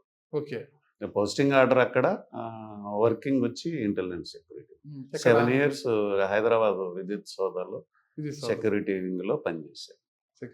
ఆ తర్వాత ప్రమోషన్ ఇచ్చి గ్రేహౌండ్స్కి వెళ్ళాను, యాంటీ నక్సల్ దాంట్లో గ్రేహౌండ్స్లో 3 years. కానీ గ్రేహౌండ్స్ నుంచి వచ్చి ఇంక తిరుపతికి ట్రాన్స్ఫర్ అయ్యాను. అక్కడి నుంచి తిరుపతిలో చేస్తూ మళ్ళీ ఎస్పీఎఫ్ కూడా, ఎస్పీఎఫ్లో 1 year. ఈరోజు మీరు ఎవరి కింద పనిచేసారో వాళ్ళు ఇద్దరు, ఒకరు ఎమ్మెల్యే అయ్యారు, ఒక ఎమ్మెల్సీ అయ్యారు. తొగురు ఆర్థర్ గారు ఇన్స్పెక్టర్ ఉన్నారు, మీరు ఎస్ఐగా పనిచేశారు. ఆయన నందికొట్కూరు ఎమ్మెల్యేగా ఉన్నారు. ఎవరైతే మీరు ఎస్పీఎఫ్ లో ఉన్నారు, ఎస్పీఎఫ్ డీజీగా పనిచేసి రిటైర్డ్ అయ్యారు కదా, డిఐజీగా పనిచేసి ఏఐజీగా పనిచేసి రిటైర్డ్ అయ్యారు చంద్రగిరి యేసురత్నం గారు. ఈ రోజు ఆయన ఎమ్మెల్సీగా ఉన్నారు. మొన్నటి వరకు ఆయన గుంటూరు మార్కెట్ యార్డ్, మిర్చి మార్కెట్ యార్డ్ చైర్మన్ గా ఉన్నారు. ఇప్పుడు ఎమ్మెల్సీ కూడా అయ్యారు ఆయన. ఎలా ఉంది సార్, ఇప్పుడు వాళ్ళతో పరిచయం ఉందా ఇప్పుడు బానే? అంటే యేసురత్నం గారితో మాట్లాడట్లేదండి, వారితోటి తక్కువే పరిచయం. శ్రీనివాసరావు గారు, ఈయన ఆర్థర్ గారు ఇద్దరు మాకు గురువులు అండి డిపార్ట్మెంట్లో, ఇంటెలిజెన్స్లో. వాళ్ళు సెక్యూరిటీ వింగ్లో, ఆయన అప్పుడు సిఎస్ఓగా పనిచేశారు ఆర్థర్ గారు. అవును, చీఫ్ సెక్యూరిటీ ఆఫీసర్. అప్పుడు వాళ్ళ యొక్క శిష్యులు అంటే మాకు అదొక ప్రత్యేక గుర్తింపు ఉంది. వాళ్ళు ఎవరిని పడితే వాళ్ళని దగ్గరికి తీర్చుకోలేదు. ఎవరైతే హానెస్ట్గా నిజాయితీగా ఉంటారో వాళ్ళందరూ ఆయనకు శిష్యులే అయ్యారు. ఆర్థర్ గారికి, శ్రీనివాస్ గారికి. వాళ్ళ బృందంలో నేను ఒక ముఖ్యమైన సభ్యుని. సెక్యూరిటీ వింగ్ లో ఉన్నప్పుడు ఎలా ఉండేది సార్ అసలు మీకు? నేను బీడీ టీంలో ఉండేవాడిని. సీఎం సెక్యూరిటీలోకి వెళ్ళలేదు. ఈ బి టీమ్ లో ఉన్నప్పుడు, అంటే బాంబు స్క్వాడ్ టీమ్ లో ఉన్నప్పుడు కర్నూలు అనుకుంటా సార్, ఏదో ఒక బాంబు ఉందని దాన్ని కర్నూలులో జరిగే ఒక ఇన్సిడెంట్ జరిగింది, బాంబ్ బ్లాస్ట్ అయింది. అది ఎఫ్ఎస్ఎల్ తరఫున వాళ్ళు వచ్చినప్పుడు ఏదో ట్రైనింగ్ క్లాస్కి డిస్పోజ్ చేయడానికని వచ్చారు వాళ్ళు. అది బై మిస్ హ్యాండిల్ చేస్తే పొరపాటుగా ఆ టీంలో నేను లేను. మీరు లేరు సార్? నేను లేదు. Alipiri team sir, Chandrababu incident జరిగినప్పుడు కూడా నేను కళ్యాణి డ్యామ్లో చీఫ్ డ్రిల్ ఇన్స్ట్రక్టర్గా ఉన్నాను. తిరుపతిలోనే ఉన్నాను చంద్రబాబు నాయుడు గారిది ఇన్సిడెంట్ జరిగినప్పుడు. కానీ ట్రైనింగ్ ఫీల్డ్లో Kalyani dam police training college ఉంది కదా, దాంట్లో నేను సిడిఐగా ఉన్నాను. ఆ ఇన్సిడెంట్కి నేను నా దగ్గరలోనే ఉన్నాను. ఆ ఇన్సిడెంట్ జరిగినప్పుడు తిరుపతికి ఏదో పర్చేజింగ్కి నేను వెళ్తూ ఉంటే అంత హడావడి మొదలైతే ఏం జరిగిందని వెళ్తే అటువైపుకి రానిలేదు. అప్పుడు తెలిసింది ఇట్లా జరిగింది. ఎస్ఐ నుంచి మీరు సిఐ అంటే ఇన్స్పెక్టర్ ఎప్పుడు ప్రమోషన్ తీసుకున్నారు సార్? 99లో ఇన్స్పెక్టర్ అయ్యానండి. ఓకే. ఎక్కడ పోస్టింగ్ చేశారు ఇన్స్పెక్టర్? గ్రేహౌండ్స్ అండి. గ్రేహౌండ్స్ తర్వాత డిఎస్పి 2009లో తిరుపతి పోస్టింగ్ ఇచ్చారు. తిరుపతి అక్కడ నుంచి ఎస్పీఎఫ్ చేశారు మీరు. ఇన్స్పెక్టర్గా ఉన్నప్పుడు ఎస్పీఎఫ్ చేశారు. ఎస్పీఎఫ్ మీరు డిఎస్పీ క్యాడర్లోనే అనంతపురం పీటీసీకి కూడా వచ్చారు కదా సార్? అనంతపురానికి వచ్చారు. అనంతపురం పీటీసీలో ఉండగానే అది ఒక చిన్న ఇన్సిడెంట్. అది అంటే బ్లాక్ స్పాట్ లాంటిది. అది ఒక చిన్న ఇది సార్, బిల్డింగ్ కాంట్రాక్ట్ తోటి చిన్న గొడవ.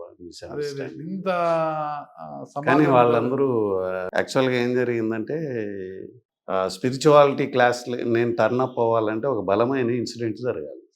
అది ప్రకృతి ప్రణాళిక అండి. ఆ ప్రణాళికలో భాగంగా వాళ్ళు పనిచేశారే తప్ప వాళ్ళు దే ఆర్ నాట్ ఎనిమీస్ అండి. అంతే they are well wishers. Suspend చేసేంత వరకు చేశారు. ఎంక్వైరీ జరిగింది. దాంట్లో నాట్ ప్రూవ్డ్ అని క్లియర్ వచ్చేసింది. చాలా కౌంట్స్ పెట్టారు దాంట్లో. అన్ని కౌంట్స్ పెట్టి బయటపడడం అనేది అది అసాధ్యం. అనేది అప్పుడు కూడా మీరు సస్పెండ్ మళ్ళీ రివోక్ చేసే టైంలో కూడా తొగురు ఆర్థర్ గారు మీకు బాగా హెల్ప్ చేశారని. ఆర్థర్ గారు సహాయం చేశారు, శ్రీనివాస్ గారు సహాయం చేశారు, సునీల్ కుమార్ గారు, డీజీ గారు, ఇప్పుడు సునీల్ కుమార్ గారు సహాయం ఉన్నారు. తర్వాత వారి వల్లనే పునర్జన్మ లభించింది. అంతేనా సార్? ఎలా సార్? అంటే ఫ్యాక్ట్స్కి వెళ్ళమన్నారు సార్. మీరు వాస్తవాలు చూస్తే నేను నా కేసు మీకు నాట్ ప్రూవ్డ్, మీరు నాకు అన్యాయం చేయలేరు, మీరు ఒకసారి నా ఫైల్ స్టడీ చేయమని పర్సనల్గా రిక్వెస్ట్ చేశాను. అంటే ప్రజెంటింగ్ ఆఫీసర్ వేరే వాళ్ళు ఉంటారు, రిపోర్టింగ్ ఆఫీసర్, వాళ్ళంతా ఫైల్ రెడీ చేసి ఆయన దగ్గర పెడితే ఆయన ఒకసారి చూసి సంతకం పెడతారండి. మేము అడిగింది ఏంటంటే ఆ ఫైల్ మీరే చూడమని, చూస్తే మీకు ఫ్యాక్ట్స్ తెలుస్తాయని చెప్తాం. అది తెలిస్తే చూశారండి. చూస్తే దాంట్లో లేవు, ఎక్స్ప్లెయిన్ చేశారు. వాళ్ళు కూడా మళ్ళీ సీరియస్గా దాన్ని ఓయి కండక్ట్ చేశారు. ఎక్కడ వాళ్ళకు తప్పు కనపడలేదు. ప్రూవ్ చేద్దామని ప్రూవ్ చేసి తీసుకురమ్మని చెప్పాడు సునీల్ కుమార్ సార్. ప్రూవ్ చేసి తీసుకురమ్మని అయినా వాళ్ళకి ఎక్కడ దొరకలేదు.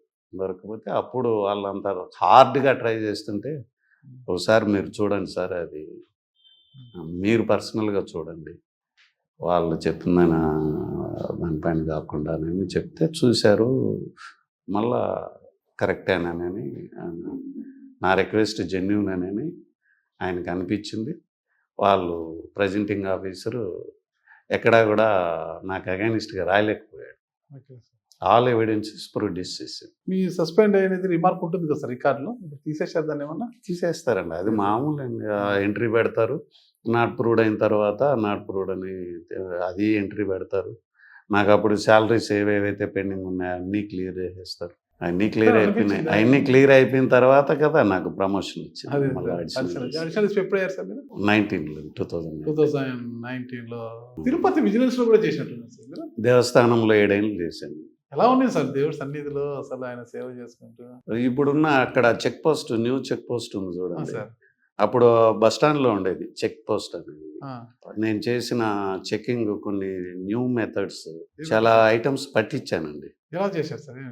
అంటే పుచ్చకాయలో బీరకాయనని ఈనాడులో ఒక పెద్ద క్యాప్షన్ వచ్చింది సార్. పుచ్చకాయలో బీరకాయ, మీకు అదేమన్నా అర్థమైంది? పుచ్చకాయ అంటే వాటర్ మిలన్ పెద్దగా ఉంటుంది, దాంట్లో బీరకాయ కాదండి, బీరకాయ. వాళ్ళు అక్కడ దాన్ని కట్ చేసి లోపల గుజ్జు అంతా తీసేసి దాంట్లో చికెన్, దాంట్లో బీర్ బాటిల్స్ 4 పెట్టి మళ్ళీ ఇది యాజ్ ఇట్ ఈజ్ అలా పెట్టి దానికి టేప్ వేసి ఆ పుచ్చకాయలు 4 తీసుకెళ్తా ఉన్నారు కొండపైకి. అప్పుడు ఎలా ఉండేదంటే కొంచెం టెర్రర్గా ఉండేవాడిని. నా పేరు చెప్తే అక్కడ అసలు లాండ్ ఆర్డర్ పోలీసుల కన్నా ఎక్కువగా ఇతని పేరు వినపడతా ఉందని ఒక స్టేజ్లో వాళ్ళ పోలీసులకు కూడా కొంచెం జలసి, అంటే కోపం వచ్చేది నా పైన. అప్పుడు ఏ cadre sir? DSP, inspector, CI cadre. అల్పిరి సిఐకి నాకు అప్పుడప్పుడు జరుగుతూ ఉండేది కొంచెం డిఫరెన్సెస్. నేను ఆడ ఉన్నానని అనగానే ఒక ఫియర్ ఉండే. తిరుపతి ప్రజలకు అందరికీ తెలుసు అల్పిరి ఏవేస్ అక్కడ ఉన్నాడని అంటే నేను ఉన్నానా లేదా అని కనుక్కొని మరీ ట్రావెల్ చేసేవాళ్ళు. ఉమ్. ఈ చిన్న చితకా తప్పులు చేసేవాళ్ళు. లేడని వాళ్ళకి సమాచారం వచ్చింది. వాడు తీసుకొని వచ్చేసాడు. ఆ. మేము ఎంతసేపు లేరని ఉండదు కదా. నేను వచ్చేసి బస్ స్టాండ్లో ఉన్నాను. నన్ను చూడగానే అతను ఫంక్ అవుతున్నాడు, ఆ. షివరింగ్ కనపడుతున్నాడు. వాడేదో వణుకుతున్నాడు చూడని చెప్పినానంటే ఆ షివరింగ్ ఏ స్థాయిలో ఉందనంటే అది వణుకుతుంటే లోపల గాజు బాటిల్స్ ఆ. గలగలగల అని సౌండ్ వచ్చినాయి. దీంట్లో నుంచి సౌండ్ ఏమొస్తుందని తీస్తే దాంట్లో దాదాపు 3 కేజీస్ చికెన్, 3 బీర్ బాటిల్లో ఉన్నాయి. అట్లా అది పుచ్చకాయలో బీరకాయ అని క్యాప్షన్ పెట్టి ఈనాడు వాళ్ళు బాగా హైలైట్ చేశారు. అంటే ఏ రూట్స్లో పైకి వెళ్తున్నాయి, ఇవన్నీ ఇలా వెళ్తున్నాయి, రేపు ఎక్స్ప్లోజివ్ వెళ్ళదని గ్యారంటీ ఉంది, వెపన్స్ వెళ్ళదని గ్యారంటీ ఉంది అని ఈ చెకింగ్ మెథడ్ని చెకింగ్ సరిగ్గా అంటే ఇది వేరే చోటికి షిఫ్ట్ చేస్తే బాగుంటుంది అని ఒక ఐడియా అప్పుడు విజిలెన్స్ ఆఫీసర్స్కి చేస్తే అది బాగా హైలైట్ చేసేసరికి అప్పుడు ఆ ప్లేస్ నుంచి బస్ స్టాండ్ నుంచి ఇప్పుడున్న ప్రజెంట్ ప్లేస్లోకి షిఫ్ట్ అయింది. ఆ ప్లేస్ని డిజైన్ చేయించి నరసింహారెడ్డిని టీటీడీ కాంట్రాక్టర్ హరికుమార్ సార్ అని ఆయన సివిఎస్ఓ గారు, ఆ ఇద్దరు కలిసి ఆ ప్లేస్ డిజైన్ చేసి ఈ కేసులన్నీ బాగా ఎక్స్పోజ్ చేయడం వలన ఇది న్యూ టెక్నికల్ న్యూ అంటే ఎక్విప్డ్ చెక్ పోస్ట్ కావాలా మనకు అని చెప్పినని అప్పుడు చెక్ పోస్ట్ అక్కడికి షిఫ్ట్ చేయడం. ఆ షిఫ్ట్ అవ్వడానికి బాగా కృషి చేసిన వాళ్ళల్లో నేను. ఎవరు సార్ అప్పుడు ఎస్పీ ఉన్నారు సార్ మీకు?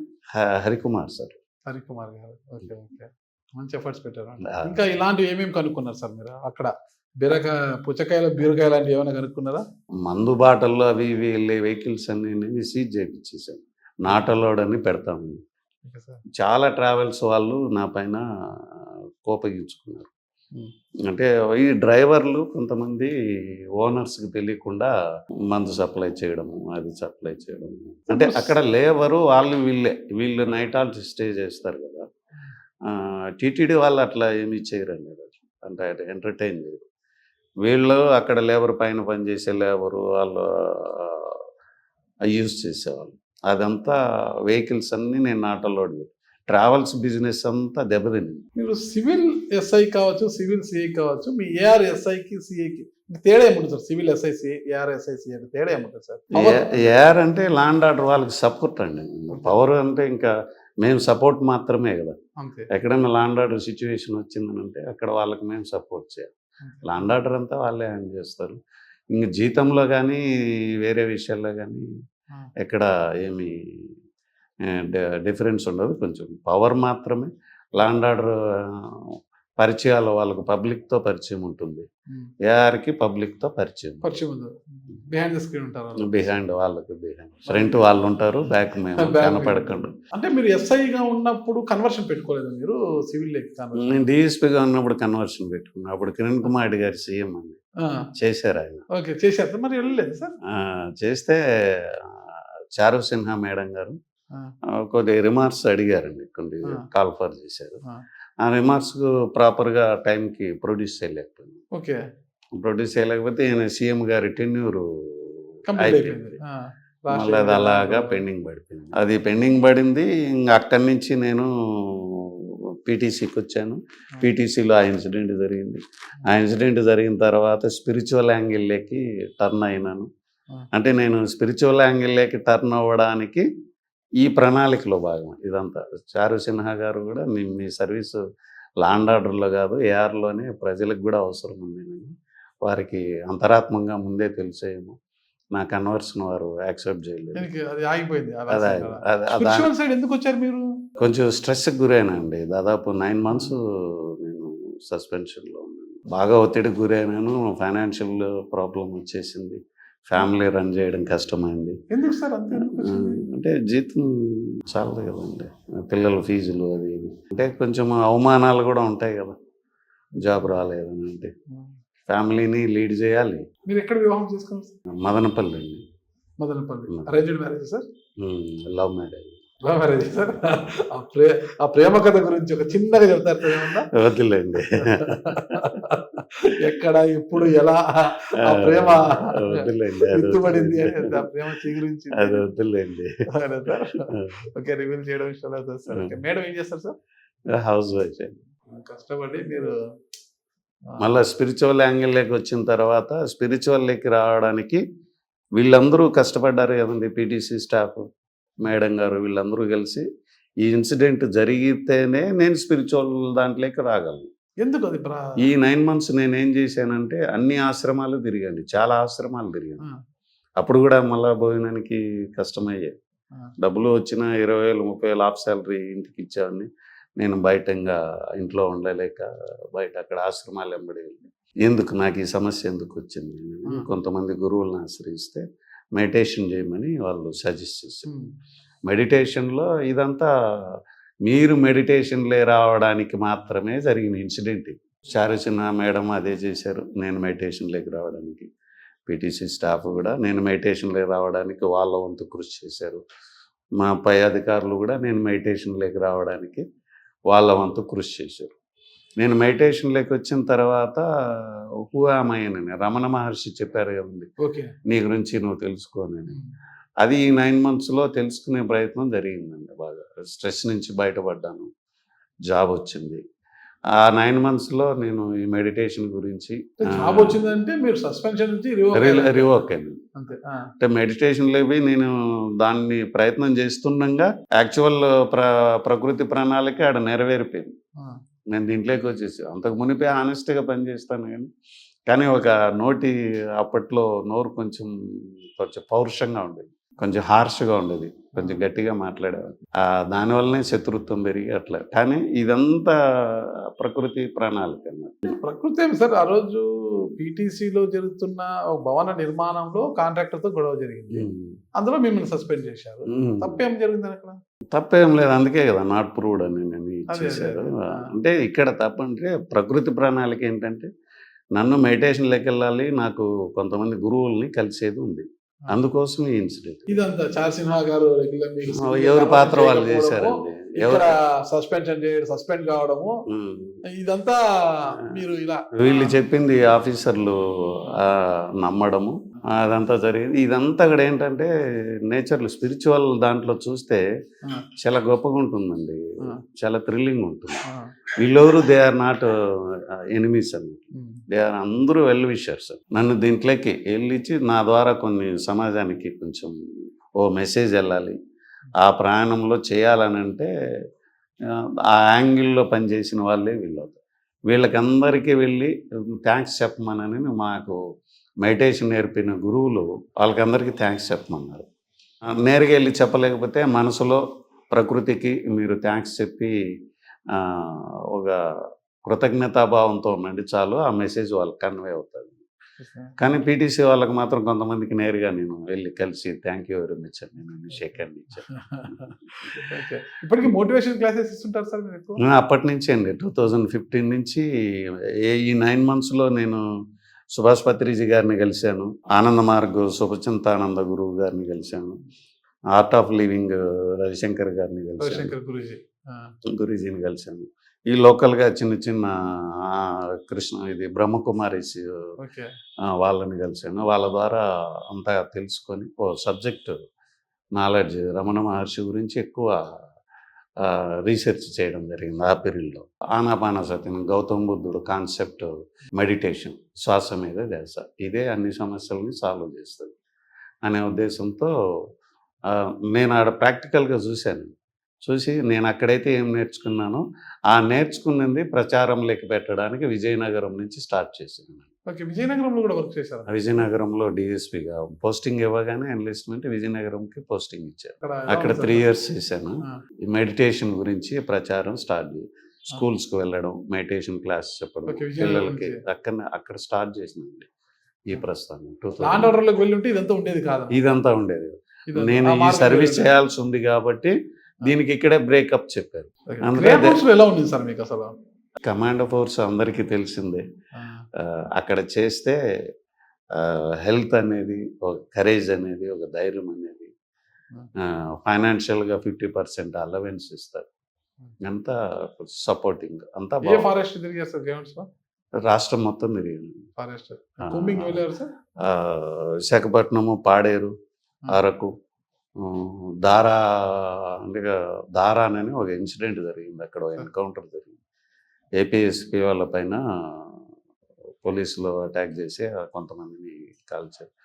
ఆ దారకొండ అవన్నీ తిరిగానండి. మళ్ళా కొత్తగూడెము, ఆదిలాబాద్ ఫారెస్ట్లు 2-3 సార్లు చిరుత పుల్లలతో ఫారెస్ట్లో ఫేస్ టు ఫేస్ ఎదురుపడ్డాము. ఏం చిరుతపులు ఏమన్నా సార్? ఏం లేదు. అంటే ఫైర్ ఓపెన్ చేస్తే మాకు నియర్ బై ఒక 2 కిలోమీటర్స్లో నక్సలైట్లు ఉన్నారు, అన్నలు ఉన్నారు. అది పక్కా సమాచారం. ఈడ ఫైర్ ఓపెన్ చేస్తే వాళ్ళకి సమాచారం ఇక్కడ చిరుతపులి, అక్కడ అన్నలు, అక్కడ వాళ్ళు ఎక్కడో ఒకసారి ఫైర్ ఓపెన్ చేయాలి. అక్కడే చేయాలి, ఇక్కడ చేయకూడదు. ఫస్ట్ నేను లీడ్ చేస్తున్నాను పార్టీని. వాళ్ళకి కొంచెం టర్న్లో ఉన్నారు, వాళ్ళు కనపడలే. నేను ఒక అతను కనపడుతున్నాడు. వాటికి AK-47 కదా నా దగ్గర ఉండేది. టక్కమని వెంటనే పొజిషన్లోకి వెళ్ళిపోయి స్టాటిక్ లాగా, అంటే బొమ్మలాగా కదలకుండా అలా నిలబడిపోయాను. ట్రిగర్ మీద వేలు పెట్టుకుంది. అది మీద పడేంత వరకు దాన్ని ఏం టచ్ చేయకూడదు.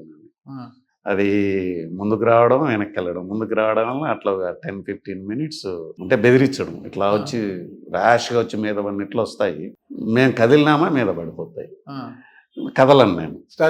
స్టాచ్యూ అలాగే నా రెడీ ఉన్నాడు. మీద పడితేనే బుల్లెట్ వెళ్ళాలి. అంటే చూసి ఒక 5-6 టైమ్స్ అట్లా బెదిరించి మళ్ళీ అవి సైడ్ అయిపోయాయి. అన్నలతో ఎప్పుడైనా ఎదురు కాల్పులు జరిగాయి? నిజామాబాద్ జిల్లా, కరీంనగర్, విశాఖపట్నం. మీ బంధువు నుంచి వెళ్ళిన తూటాలతో ఎవరైనా చనిపోయారు సార్? 2. మొత్తం మీద అడవులకు వెళ్ళారు, అన్నలతో యుద్ధం కూడా చేశారు. అనుభవం ఎట్లుంది సార్ ఆ అనుభవం అంతా? అది గ్రేహౌండ్స్ అంటే అది ఇంకా టాప్ పోలీస్ డిపార్ట్మెంట్లో అది టాపెస్ట్ సర్వీస్. అడిషనల్ ఎస్పీ స్థాయిలో వెళ్ళలేకుండా సార్? ఉన్నాయండి గ్రేహౌండ్స్, ఇప్పటికి కూడా ఉంది కదా. ఇప్పుడు ఆపరేషన్స్ ఉండవు, ఇప్పుడు అడ్మినిస్ట్రేషన్ ఉంటుంది. మేము ఆఫీస్కి వెళ్ళలేదు. ఇప్పుడు మీరు ఈ స్థాయికి వచ్చారు, అడిషనల్ స్థాయికి వచ్చారు, యాచకృతి చేశారు కదా. ఇప్పుడు మీరు ఎక్కడైనా వెళ్తుంటారు ఫ్యామిలీతో, చిన్న పిల్లలు యాచించుకుంటూ భిక్షాటన చేసుకుంటూ వస్తారు కదా సార్, వాళ్ళని చూసి ఏమనిపిస్తుంది సార్ మీకు అసలు? నాకు ఇప్పుడుకి కూడా మంత్లీ శాలరీ రొటేషన్ అండి. నాకు శాలరీ సరిపోదు. రొటేషన్ అంటే పేబ్యాక్ సొసైటీ, నేను అంబేద్కర్ గారు చెప్పిన నినాదంలో నా డబ్బులు వాళ్ళకు ఖర్చు పెట్టేస్తూ ఉంటాను. మా పిల్లలకు కూడా తక్కువే, మా పిల్లలకు కూడా సరిగ్గా పూర్తి స్థాయిలో 3 అమ్మాయిలు 1 అబ్బాయి. 3 అమ్మాయిలు 1 అబ్బాయి. అమ్మాయిలు ఏం చేస్తారు? చదువు, ఇంకొక అమ్మాయి ఉందండి, చదువు పూర్తయింది. పెద్ద అమ్మాయి జాబ్ చేస్తా ఉంది హైదరాబాద్లో, గ్లోబల్ ఇండియన్ అని కాల్ సెంటర్లో పనిచేస్తాను. ఏం చదివేస్తాను? డిగ్రీ పూర్తయింది, డిగ్రీతో జాబ్కి వెళ్ళాను. రెండో అమ్మాయి MSc చేస్తూ ఉంది, MCA బెంగళూరులో సాఫ్ట్వేర్ కోర్సులో ఉంది. ఇంకా 3-4 మంత్స్లో ఆమెకు జాబ్ వస్తుంది.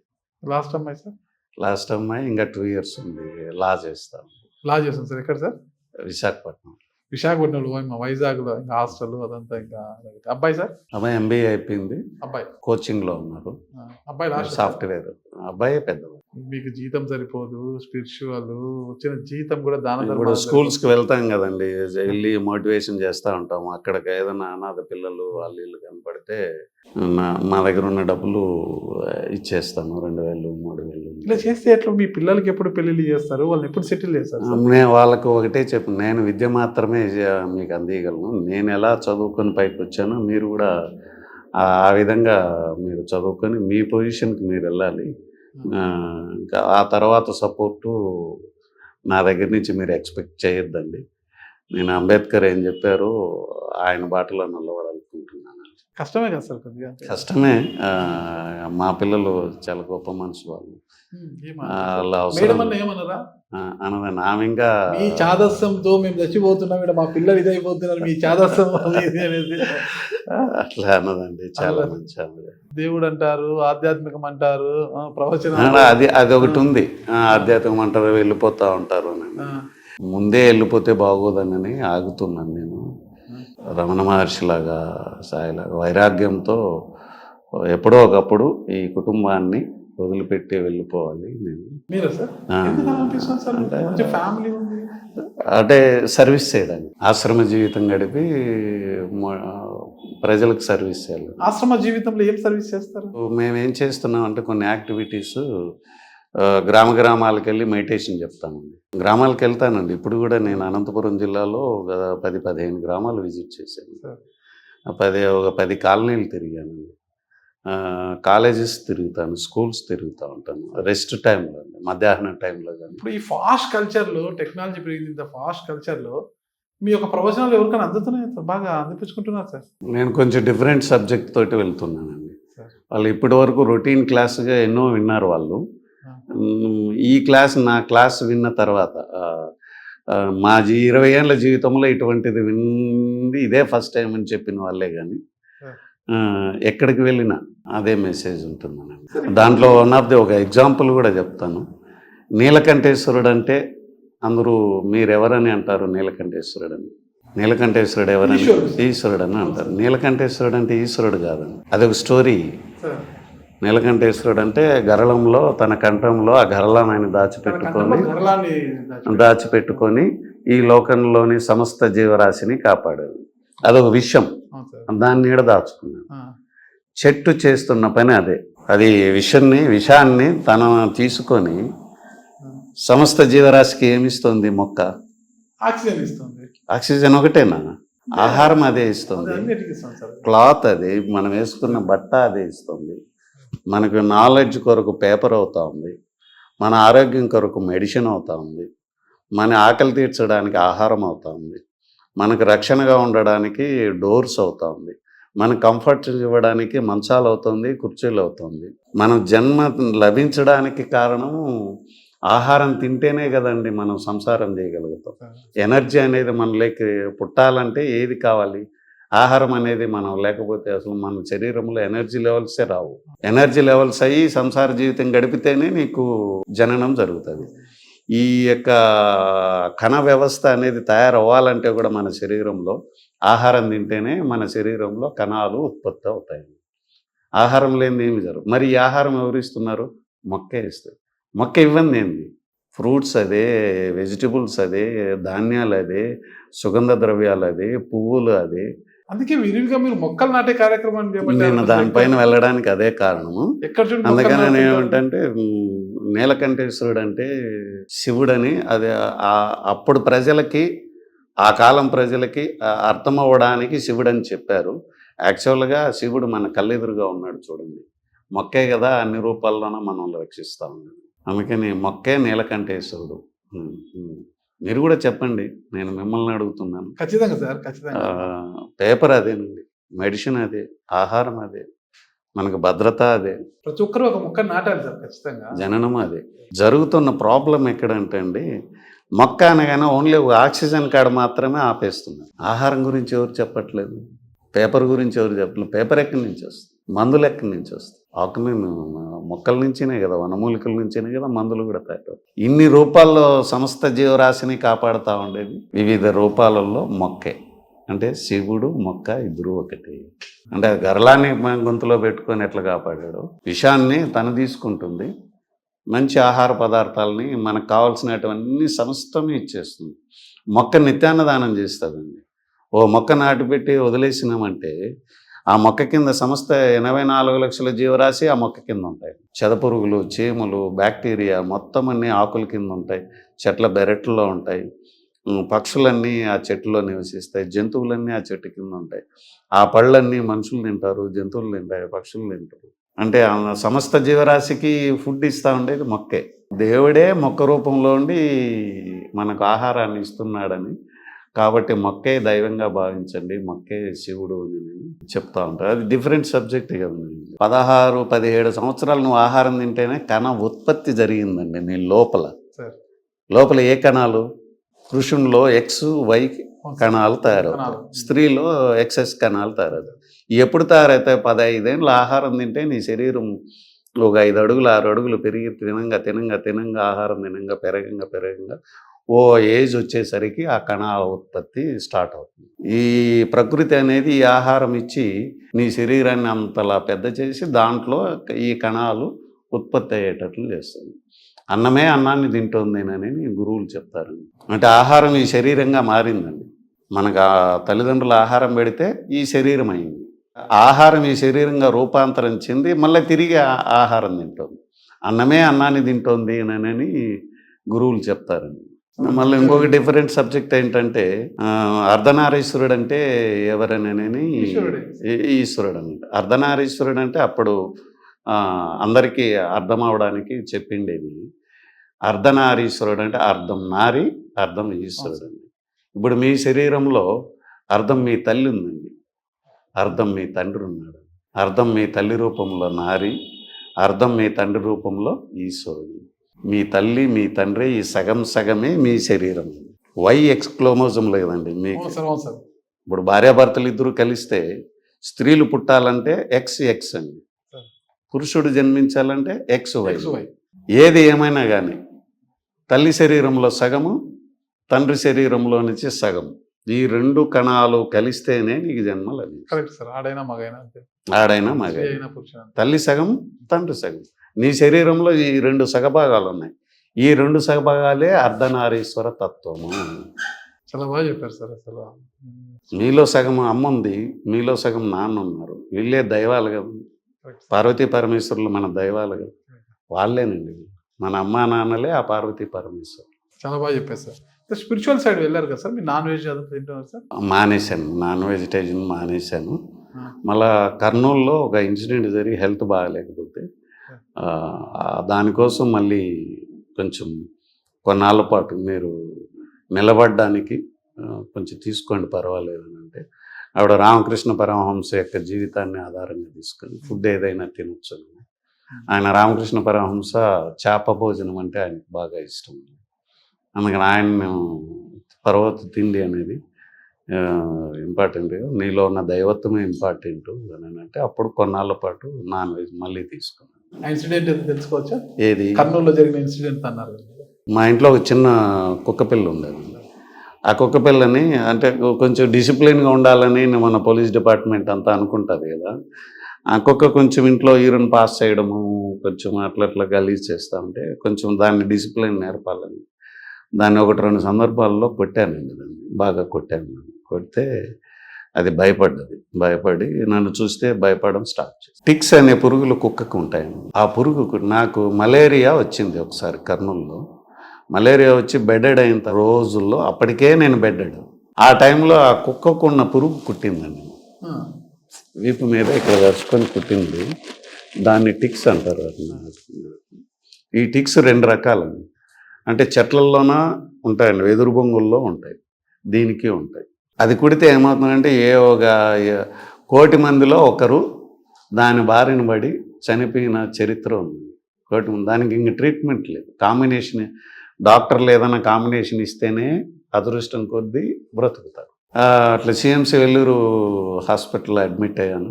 అడ్మిట్ అయితే వాళ్ళు ఇంకా చనిపోతారని నాకు అనౌన్స్ చేసేసారు. చివరి చూపుకి ఎవరికన్నా చెప్పండి అని కూడా చెప్పేశారు. ఆ దశలో నుంచి మా మిస్సెస్ అసలు ఎలా రంగు మారుతూ ఉంది శరీరము, ఎందుకు ఇలా మారుతుందని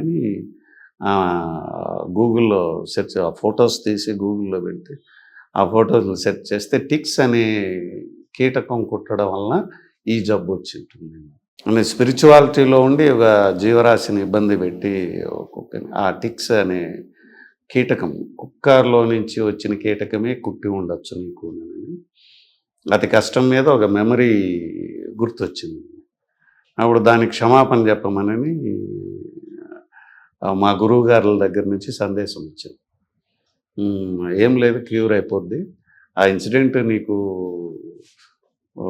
ఏదో గుర్తు చేయడానికి నేర్పడానికి జరుగుతూ ఉంది, డోంట్ వరీ, మీరు దానికి క్షమాపణ చెప్పండి చూద్దామని చెప్పినానని అని అంటే ఆ కుక్కకి క్షమాపణ చెప్పుకున్నాను. ఆ 2వ రోజు నుంచినే నా హెల్త్ రికవరీ స్టార్ట్ అయిపోయింది. కాంబినేషన్ కుదిరింది. ఎప్పుడైతే నేను సారీ చెప్పానో డాగ్కి, అప్పుడు కాంబినేషన్ మెడిసిన్ దొరికింది. డాక్టర్కి ఐడియా వచ్చింది, ఈ మందు ఇస్తే బాగవుతుంది. ఆ మందు ఇచ్చారు, టప్పు మందు జీవితంలో ఇంకా నేను ఈ తప్పు చేశాను అని బాధపడే రోజు ఏదైనా ఉందా సార్? అదేనండి ఎక్కువ, ఇంకేం లేదు. ఒక పోలీస్గా ఎవరైనా పనిష్ చేసే ఇది మీకు వచ్చింది సరిపడేనా? చేశానండి. పనిష్ చేస్తే అవి కూడా జీవితంలో రిపీట్ అయ్యానండి. ప్రతి ఇన్సిడెంట్ నాకు జీవితంలో రిపీట్ అవుతూ వచ్చింది. ఎవరినైనా కోపంగా తిడితే ఆ తిట్లు కూడా నేను రిసీవ్ చేసుకున్నాను. అంటే నేను ఎవరినన్నా తిడితే సేమ్ అదే పద్ధతిలో నాకు పైనుంచి డిపార్ట్మెంట్ నుంచి నాకు ఎదురయ్యేటి. ఇలా ఎందుకు ఎదురైందనంటే, ఒకప్పుడు నువ్వు అలా చేసావు, దానికి బదులుగా ఇది నీకు వచ్చింది నేను ఏదైనా ఇన్సిడెంట్ జరిగితే దీని బ్యాక్గ్రౌండ్ ఇంత మునుపు ఎక్కడ జరిగింది అని ఆలోచించి, ఓహో దానికి ఇది జరుగుతుంది, ఓకే ఓకే ఓకే సెటరేట్ చేసుకుంటాను, నో ప్రాబ్లం అని ధైర్యంగా అప్పటి నుంచి ఎదురు చేస్తూ వచ్చాను, ఫేస్ చేస్తూ వచ్చాను. ఎప్పుడైతే మెడిటేషన్లోకి వచ్చానో మాకు అధికారులందరూ ఈ క్లాసెస్ నేను వెళ్ళి చెప్పేవాడిని కదండి, ఈ క్లాసెస్ ఇంకా చెప్పమనని బాగా సపోర్ట్ చేసేవాళ్ళండి మా ఆఫీసర్లు. పాలరాజు గారు, కాళిదాస్ గారు, సత్యేష్ బాబు గారు, ఫకీరప్ప గారు, వాళ్ళు ఎక్కడా నువ్వు వెళ్ళొద్దు అని ప్రజలకు మంచి మెసేజ్ వెళ్తా ఉందని అట్లా ఉండిపోయారే. కానీ అసలు ఇప్పుడు యువతకు మీరు ఏం చెప్పబోతారు సార్? అంటే ఇప్పుడు చిన్న పిల్లవాళ్ళు కానీ పెద్దవరకు సెల్ ఫోన్ అనేది ఒక ప్యాషన్ అయిపోయింది సార్. బండిలో పోతుంటారు, అరే పోలీసు ఉన్నాడు, మనం ఫోన్లో మాట్లాడదు, సెల్ ఫోన్ డ్రైవ్ చేయకూడదు అనేది కూడా సార్. పోలీసు ఆడున్నా ఇప్పటికి పెట్టి డ్రైవ్ చేసుకుంటూ పోతుంటారు. అసలు సెల్ ఫోన్ లేనిది కాదు, ఒక పక్క చదువుతున్నా ఒక పక్క సెల్ ఫోన్ దాడేవారు కూడా ఉన్నారు. చిన్నపిల్లలు అయితే మరీ సెల్ ఫోన్ ఇస్తే తప్పితే అన్నం తినే పరిస్థితి లేదు. వీళ్ళందరికీ అసలు మీరు ఏం చెప్తారు సార్? నేను ఆనిముత్యాలోనే ఒక బుక్ రాస్తున్నానండి. నేను కూడా అంటే నేను ఎన్నో పుస్తకాలు చదివానండి. ఆ 9 months పీరియడ్లో చదివాను. గురువులు నాసి వాళ్ళు కొన్ని నాకు బుక్స్ ఇచ్చారు. యూట్యూబ్స్లో అక్కడి నుంచి స్పిరిచువల్లోకి వెళ్ళిన తర్వాత నాకు దాన్ని మహాభారతం పైన ఎక్కువ కాన్సన్ట్రేట్ చేసినాను. గౌతమ్ బుద్ధుడిది యొక్క జీవిత చరిత్ర ఎక్కువ కాన్సన్ట్రేట్ చేసిన, ఆయన చరిత్ర గురించి తెలుసుకోగా కొన్ని విషయాలు నాకు తెలిసినట్టు యాజ్ ఇట్ ఈజ్ వాళ్ళు చెప్పింది చెప్పేయకుండా ఇప్పుడు చెప్పాను చూడండి. నీలకంఠేశ్వరుడు అంటేనని ఈశ్వరుడు అంటారు. ఈశ్వరుడు మొక్క ఇద్దరు ఒకటేనని చెప్తాను. అర్ధనారీశ్వరుడు అని అంటే మనమేనండి, తల్లిదండ్రులే ఆ రూపంలో మన శరీరంలో ఉన్న. అర్ధం నారి అంటే నా తల్లి, అర్ధం ఈశ్వరుడు అంటే నా తల్లి. వీళ్ళిద్దరే పార్వతీ పరమేశ్వరులు ఇద్దరు మనకి తల్లిదండ్రులు. నా తల్లిదండ్రులే ఆ పార్వతీ పరమేశ్వరులు అనే కాన్సెప్ట్తో చెప్తాను. కొంచెం డిఫరెంట్గా వెళ్తూ ఉంటాను. కొన్ని దానికి సైన్స్ కూడా జోడిస్తాను. సైన్స్ జోడించి చెప్తాను. కొన్ని ముఖ్యమైన విషయాలు చెప్తా ఉంటాను వాళ్ళకి. కొత్తగా అనంతపురంలో ఇంతవరకు వీళ్ళు విననివే చెప్పాను ఈ ప్రజలకి అందరికీ. దాంట్లో ఒక్క విషయం చెప్తాను. ద్రోణాచార్యుని శస్త్రాలు వదిలేయమని కృష్ణుడు యుద్ధం జరుగుతుండగా చెప్తాడు మరణాన్ని స్వీకరించమని. యుద్ధం జరిగే రోజుల్లో నువ్వు యుద్ధం చేయొద్దననే శస్త్రాలు వదిలేమంటే అప్పుడు ద్రోణాచార్యుడు అడుగుతాడు, నేను శస్త్రాలు ఎందుకు వదిలేయాలి, అంత పాపం ఏం చేసినా, సంస్కారం నేర్పినావా నీ పిల్లలకి. ఈ స్టోరీ అందరూ వింటారండి. మహాభారతం సినిమా చూస్తారు, 10 సార్లు వింటారు. కృష్ణుడు ఏమడిగాడన్న సమాచారం, సంస్కారం నేర్పావా నువ్వు అని అసలైన మెసేజ్ కంటెంట్ అదేనండి. ఆ 10 minutes వీడియో కనుక మీరు చూస్తే సంస్కారం అశ్వత్థామకు కానీ నీ శిష్యులకు కానీ సంస్కారం నేర్పినావా, సంస్కారం నేర్చుకునే వాళ్ళు, నేర్పించని వాళ్ళు ఈ ఇద్దరు భూమి మీద ఉండడానికి లేదు, నువ్వు మరణాన్ని స్వీకరించు అంటే. ఆ స్టోరీ తీసుకుంటే మనం మన పిల్లలకి సంస్కారం నేర్పుతున్నామా, వ్యామోహానికి గురవుతున్నామా అనే కాన్సెప్ట్. అంటే వస్తు ప్రేమను కదా మన పిల్లలకి సెల్ ఫోన్ అంటే ఎక్కువ ఇష్టమయ్యేటట్లు చూపెడతాం. వాళ్ళ మీద ప్రేమతో ఏంటంటే వాళ్ళకి బండి తీసిస్తాము, కాస్ట్లీ బట్టలు తీసిస్తాము. వస్తువులంటే ప్రేమను మనమే నేర్పిస్తున్నామండి. పేరెంట్స్ ఏం చేస్తామంటే వాళ్ళకి సెల్ ఫోన్ అంటే వాళ్ళు ఏడ్చినప్పుడల్లా వాళ్ళు ఏడుపు మానాలంటే ఏదన్నా వస్తువు ఇస్తే ఒక ఏడుపు మానేస్తారు. ఏడ్చాడు చాక్లెట్ ఇస్తాం, ఏడుపు మానేస్తారు. ఏడ్చాడు ఐస్ క్రీమ్ తీస్తాం, ఏడుపు మానేస్తారు. ఏడ్చాడు బొమ్మలు తీస్తాం, ఏడుపు మానేస్తారు. ఆ పిల్లాడికి ఏమర్థం అవుతుంది అంటే నేను ఏడిస్తే మా డాడీ ఏదో ఒక వస్తువులు ఇస్తాడు మాకు అనేది అర్థమవుతుంది తప్ప వస్తు ప్రేమను వాళ్ళకు మనం నేర్పిస్తున్నామే తప్ప అసలుది నేర్పట్లేదు. సంస్కారం అని అంటే ఏంటంటే పెద్దల్ని గౌరవించడము, రెస్పెక్ట్ చేయడము, ఎథిక్స్, మోరల్ వాల్యూస్ ఇవన్నీ తెలుసుకోవడము, వాటిని ఆచరణలో వచ్చేటట్లు చూడడం, ఇవన్నీ ఆ పదాలే చాలామంది విద్యార్థులకు తెలియవండి. సంస్కారం అనే పదం చాలామంది విద్యార్థులకు తెలియదు. మీరు పెరిగిన క్రమము, మీ జీవన ప్రయాణం అంతా చాలా కష్టాలతో కూడుకున్నది. ఎక్కడ సుఖాలు ఇప్పుడన్నా కూడా ఎంతో ఎదిగినా కూడా ఇప్పటికీ ఒదిగే ఉన్నారు. పేదల కోసము అందరి కోసం పరితపిస్తున్నారు సార్, ఏం చేస్తున్నారు సార్. ఇప్పుడు యువతకు ఎన్నో సదుపాయాలు ఉన్నప్పటికీ కూడా ఒక చిన్నపాటి ఉద్యోగం తెచ్చుకోవడానికి కూడా ఎంతో ఇబ్బంది పడుతుంటారు. పైగా ఒకటి బాగా నేర్చుకున్నారు ఈ కొంతమంది, ఉన్నత కుటుంబాలకు చెందినారు. మాకు రిజర్వేషన్ లేదు కదబ్బా, రిజర్వేషన్ ఉంటే వచ్చేది, రిజర్వేషన్ లేదు కదబ్బా మాకు అంటే రిజర్వేషన్కి ప్రతిభకు సంబంధం లేదు ఇక్కడ. కానీ అన్ని సదుపాయాలు ఉన్నా మాకు రిజర్వేషన్లు లేవు, నువ్వు ఏదో చిన్న ఒక ఉద్యోగం అటెండర్ ఉద్యోగం తెచ్చుకోవాలంటే చాలా కష్టపడే పరిస్థితి. వారికి మీరు ఎలాంటి సందేశం ఇస్తారు సార్? విద్యార్థులంతా అండి తల్లిదండ్రులు ఇవ్వడం నేర్పించారండి వాళ్ళకి. వాళ్ళు కూడా అదే నేర్చుకున్నారు. మా పేరెంట్స్ అంటే ఏంటంటే విద్యార్థులు భావిస్తున్నది, నేటి యువత భావిస్తున్నది, మాకన్నీ వాళ్ళు సమకూర్చి పెట్టాలి అనేది వాళ్ళు ఫీల్ అవుతున్నారు. వాళ్ళు అలా ఫీల్ అవ్వడానికి కారణం పేరెంట్సేనండి. మంది అన్నీ మేమే చూస్తాము, మేమే అరేంజ్ చేస్తాము అనే తత్వంలో వీళ్ళు వాళ్ళ కోసం పేరెంట్స్ సర్వస్వము త్యాగం చేసి కష్టపడుతూ ఉంటారు. ఈ వ్యామోహానికి ప్రేమకు చాలా తేడా ఉందండి. ప్రేమ వచ్చి భవిష్యత్తును ఉన్నతత్వాన్ని కోరుకుంటుంది. వ్యామోహం వచ్చి వాళ్ళ యొక్క సెల్ఫ్ అంటే మొత్తం ప్రేమ అనేది ఎంటైర్ సమాజం యొక్క ఉన్నత స్థితిని కోరుకుంటుంది. వ్యామోహం అనేది తన కుటుంబాన్ని మాత్రమే కోరుకుంటుంది. అట్లా ఎవరికి వాళ్ళు దాంట్లో ఉన్నారు కాబట్టి ఈ ద్రోణాచార్యుడిది కర్ణుడిది ఆ సబ్జెక్ట్ తీసుకుంటే సంస్కారం అనేది ఒకటి, కర్ణుడిది వచ్చి నీ విద్యలో లోకహితము. కర్ణుడిని కూడా ప్రాణత్యాగం చేయమంటాడు కృష్ణుడు. కర్ణుడు అప్పుడు అడిగితే నేను ఎందుకు చేయాలి, ఏంటి పొరపాటు అని అంటే, నువ్వు విద్య ఏ ఉద్దేశంతో నేర్చుకున్నావు, లోకహితం ఉందా, నీ విద్యలో లోకహితం intention, what is your intention, నువ్వు ఎందుకు విద్య నేర్చుకోవాలనుకుంటున్నావు అంటే లోకహితం లేదు కాబట్టి, ఇక్కడ సంస్కారము అక్కడ లోకహితం, ఇవి రెండు లేవు కాబట్టి మీరిద్దరూ జీవించడానికి లేదు, ఇంకా ప్రాణత్యాగం చేయమని చెప్పి. ఇది వాళ్ళకి చెప్పింది కాదండి కృష్ణుడిది. ఇది ఎంటైర్ మహాభారతం అనేది మనిషి యొక్క ఎట్లా నడవడికి ఎట్లా ఉండాలి, దాంట్లో ధర్మం ఏంది, ఎలా నడుచుకోవాలి అనేది ఉంది. అట్లా వాళ్ళకి ఇంటెన్షన్ కదా, ఆడ ఎడ్యుకేషన్లో ఇంటెన్షన్ కదా ఇంపార్టెంట్ విద్యార్థులకి. ఏ ఉద్దేశంతో నువ్వు విద్య నేర్చుకుంటున్నావు. ఇప్పుడు మన పిల్లల్ని అడగండి ఏ ఉద్దేశంతో నువ్వు విద్య నేర్చుకుంటున్నావు అంటే, ఇక్కడ కృష్ణుడు చెప్పింది లోకహితం అని. ఎక్కడ కానీ ఇక్కడ లోకహితం అనే కాన్సెప్టే రాదన్న. ఆ మాట పేరెంట్స్ కూడా చెప్పరు. లోకం కోసం చదవాలని చెప్పే పేరెంట్స్ చాలా తక్కువ ఉన్నారు, లేరని కాదు, చాలా తక్కువ ఉంటారు. ప్రతి విద్యార్థి విద్య నేర్చుకునే క్రమంలో లోకహితం అనేది ఉండాలి.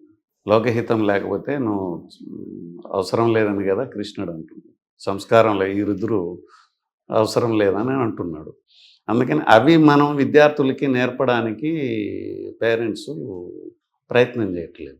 ఎంతసేపు ఈ సమాజం మాకేమి ఇచ్చింది, మా తల్లిదండ్రులు మాకేమి ఇచ్చారని ప్రశ్నించేవారు ఎక్కువైపోతున్నారు కదా సార్. అంటే ఇదేనండి, ఫ్రమ్ ది బిగినింగ్ మనం ఏం చేస్తున్నామంటే వస్తువుల పైన ప్రేమ నేర్పిస్తున్నామండి. వాళ్ళకి మనం ఇచ్చి వస్తువులు అంటే వాళ్ళ ఏడుపు మానడానికి మనం వస్తువులను చూపెట్టి ఏడుపు మానిపిస్తూ వచ్చేసరికి వాళ్ళు ఏమనుకుంటున్నారంటే పిల్లలు ఎదిగేటప్పుడు వీళ్ళు నాకు ఏదో ఒకటి ఇస్తే నేను ఏడవగానే నాకు ఏదో ఒకటి ఇస్తారు వీళ్ళు అనేది పిల్లల్లో నేర్పించేసాను. అందుకని వాళ్ళు అలాగే ఆలోచిస్తున్నారు. కానీ ఆనాటి విద్య చూడండి, సంస్కారము ఇంటెన్షన్. చాలా గురుకుల పాఠశాలలో కొంచెం వెనక్కి వెళితే అడవులకి పంపించేస్తారు అంతే. విద్య నేర్చుకొని అడవి నేర్చుకొని రావాలి. ఇవన్నీ ఏం నేర్చుకొని రావాలి, ఈ రెండు నేర్చుకోవాలి. సమాజాన్ని కాపాడడానికి విద్య నేర్చుకోవాలి, సంస్కారవంతమైన విద్య నేర్చుకోవాలి. అది నేర్పడంలో ఇప్పుడు మనం కొంచెం వెనకబడుతున్నాము. అది మేము నేర్పిస్తున్నాం త్రూ మెడిటేషన్ కనుక చేస్తే ఇవన్నీ అలవాటు అవుతాయి. మెడిటేషన్ క్రైమ్ కూడా అరికడుతుంది. మెడిటేషన్ అనేది గొడవలకు కూడా దూరంగా పెడుతుంది. ఎవరైతే మెడిటేషన్ చేస్తూ ఉంటారో గొడవలకి ఇన్వాల్వ్ అవ్వరండి. అందుకనే నేను అందరికీ మెడిటేషన్ నేర్పుతా పోతే ఆటోమేటిక్గా క్రైమ్ తగ్గుతుంది, ఆలోచన విధానంలో మార్పు వస్తుంది. పిల్లలకి ఆ సంస్కారము ఆ ఇంటెన్షన్ అనేది ఈ మెడిటేషన్ చేసే కుటుంబాలలోన డెవలప్ అయితే వీళ్ళ ద్వారా కొంతమందికి వెళ్తుంది అనేసి పిల్లలకు ముఖ్యంగా పేరెంట్స్కి చెబుతూ పిల్లలకి ఆ మెసేజ్ని తీసుకెళ్ళడానికి మేమందరం కృషి చేస్తున్నామండి. మెడిటేటర్స్ అంతా ఎవరి స్థాయిలో వాళ్ళు పని చేస్తున్నారండి. ఎంతమంది ఉన్నారు సార్ మీ టీం అంతా?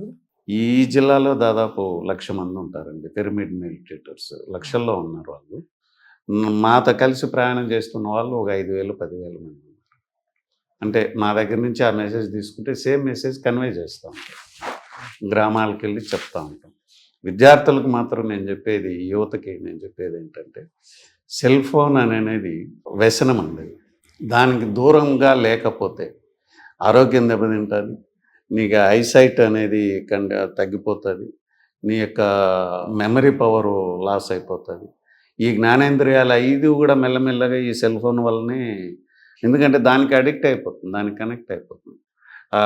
సైన్స్ ఏం చెప్తుందంటే కళ్ళ నుంచి 80% ఎనర్జీ సేవ్ చేయొచ్చండి. మెడిటేషన్ కళ్ళు మూసుకొని మెడిటేషన్ చేయమని ఎందుకు చెప్తారంటే కంటి నుంచి ఖర్చు అయ్యే ఎనర్జీ 80% అండి. మళ్ళీ మాటల ద్వారా, చేతల ద్వారా, కాళ్ళ ద్వారా, మిగతా అన్నిటి ద్వారా 20% అండి. ఎనర్జీ అంతా కళ్ళ ద్వారానే ఖర్చు అయిపోతుంది. అంటే మనం వన్ డేలో నిద్రపోయినప్పుడు, ఏమీ పని చేయకుండా రెస్ట్ తీసుకున్నప్పుడు సంపాదించిన శక్తి అంతా కళ్ళ ద్వారా మళ్ళీ ఖర్చు అయిపోతుంది.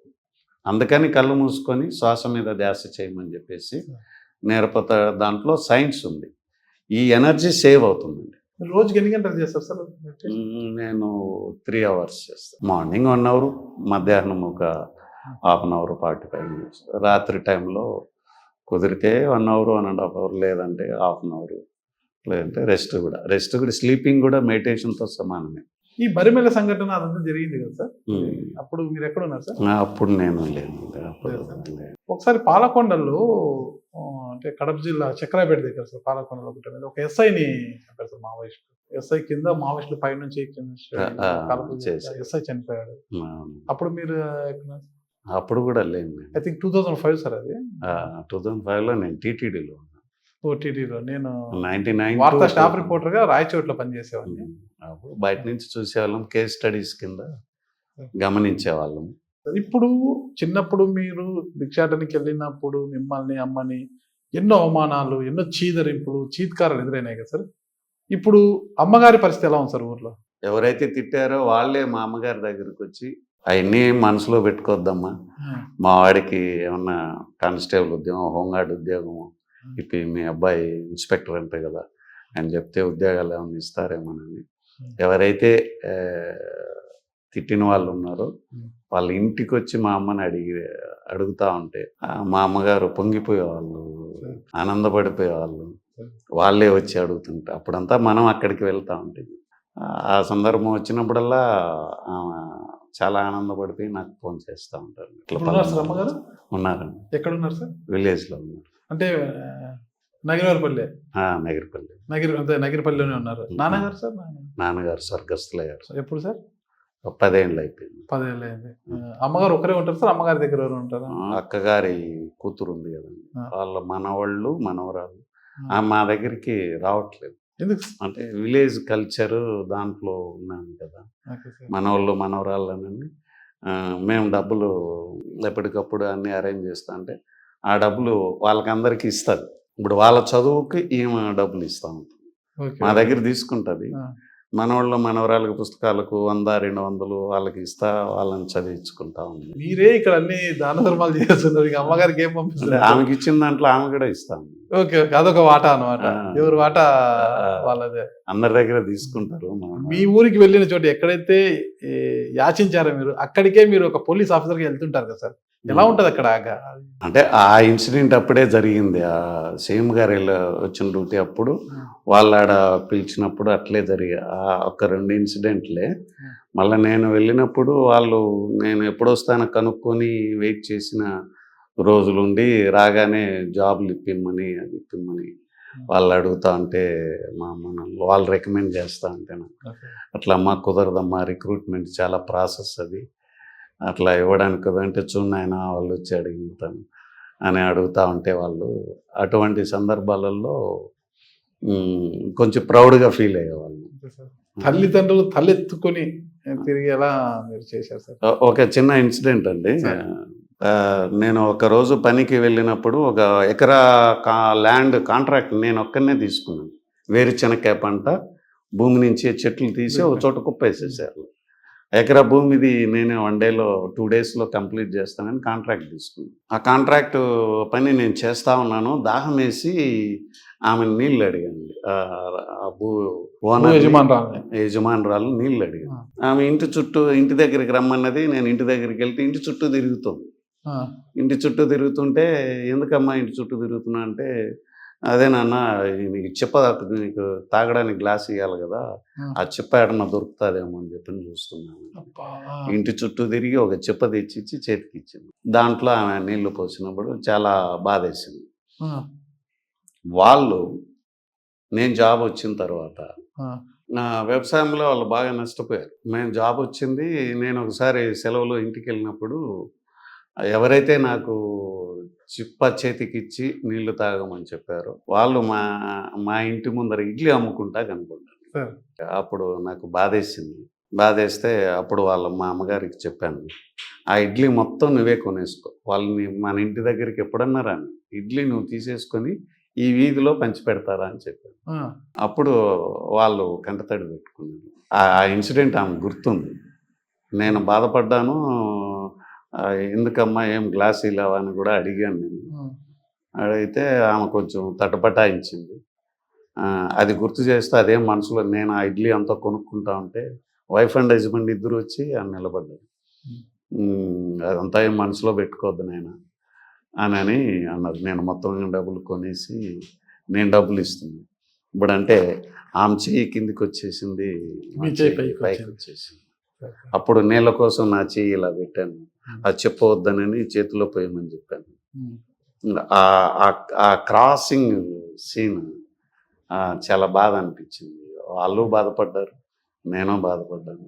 అంటే పరిస్థితులు అలా మారిపోతాయి. ఓడలు బళ్ళు అవుతాయి, బళ్ళు ఓడలు అవుతాయి అంటారు. ఆ ఇన్సిడెంట్ అలా జరిగి చూస్తే మా అమ్మగారు వాళ్ళు వచ్చినప్పుడల్లా ఆ ఇడ్లీ మొత్తం కొనుక్కొని ఆ వీధిలో పనిచేసేవాళ్ళు. మీ సర్వీస్ ఇంకెంత సార్? ఇంకా 5 ఏళ్ళు 5 ఏళ్ళ సర్వీస్. ఎస్పీ అవుతారు? అవుతాను. ఎస్పీతో రిటైర్డ్ అవుతారు అంతే సార్? డీజీ ఏమన్నా అవకాశం ఉంటుందా? లేదండి, మాకు ఎస్పీ లాస్ట్ పోస్ట్. రిటైర్డ్ అయినాక ఏం చేయాలనుకోండి? మీ లక్ష్యం ఏంటి సార్ రిటైర్డ్ ఆఫ్టర్ రిటైర్మెంట్? ధ్యానం నేర్పాలండి ప్రజలకు. ధ్యానం వైపు ధ్యానం ప్రజలకు నేర్పిన క్రైమ్ అనేది తగ్గుతుంది, నేరాలు తగ్గుతాయి. మా ద్వారా ప్రజలకు సర్వీస్ అందుతుంది. మేము సర్వీస్ దాంట్లో ఉంటాం. చెట్లు నాటడము, అన్నదాన కార్యక్రమాలు చేపించడము, పేదలకి పుస్తకాలు ఇప్పించడము, కొన్ని ట్రస్టులతో మేము టైఅప్ అయ్యి, అంటే మా వాళ్ళు చేస్తూ ఉంటారు నేరుగా. ఇది అనంత ప్రకృతి ఫౌండేషన్ అని ఒకటి పెట్టించాను అనంతపూర్, మా గ్రూప్ సభ్యుల చేత పెట్టించాను. ద్వారా మొక్కలు నాటిస్తూ ఉంటాం.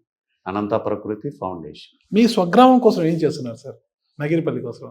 మా గ్రామానికి వెళ్ళి చాలామందిని మందు మానిపించాము.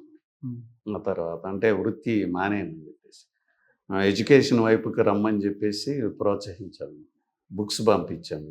చాలామంది నన్ను రోల్ మోడల్, మా కుటుంబాన్ని రోల్ మోడల్గా తీసుకొని చూడండి రా, వాళ్ళని చూసి నేర్చుకొని రా, చదవండి రా అని చెప్పి చెప్పేవాళ్ళు. వాళ్ళు ఏమడిగినా పుస్తకాలు కానీ చిన్న 2,000, 3,000 ఫీజులకి మా గ్రామస్తులకి సపోర్ట్ చేశాము. చాలామంది చదువుకొని చిన్న ఉద్యోగాలు, మాకు మంచి ఉద్యోగాలు కూడా తెచ్చుకున్నారు.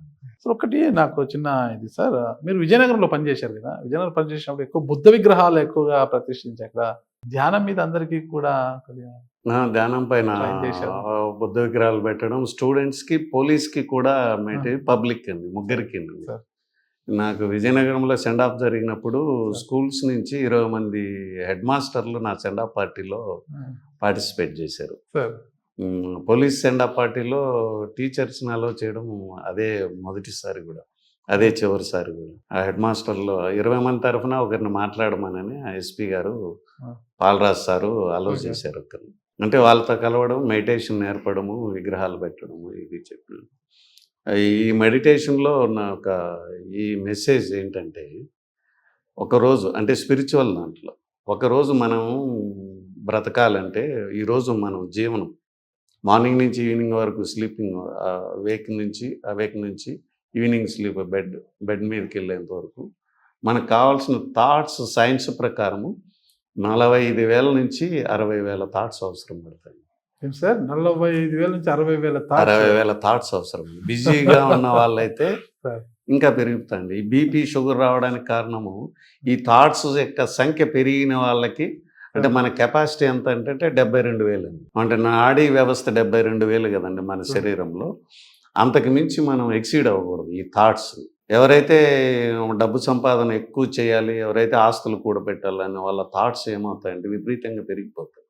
వాళ్ళకు బీపీ అవన్నీ షుగర్ ఇవన్నీ వ్యాధులు రావడానికి కారణం థాట్స్ యొక్క కౌంట్ పెరగడం.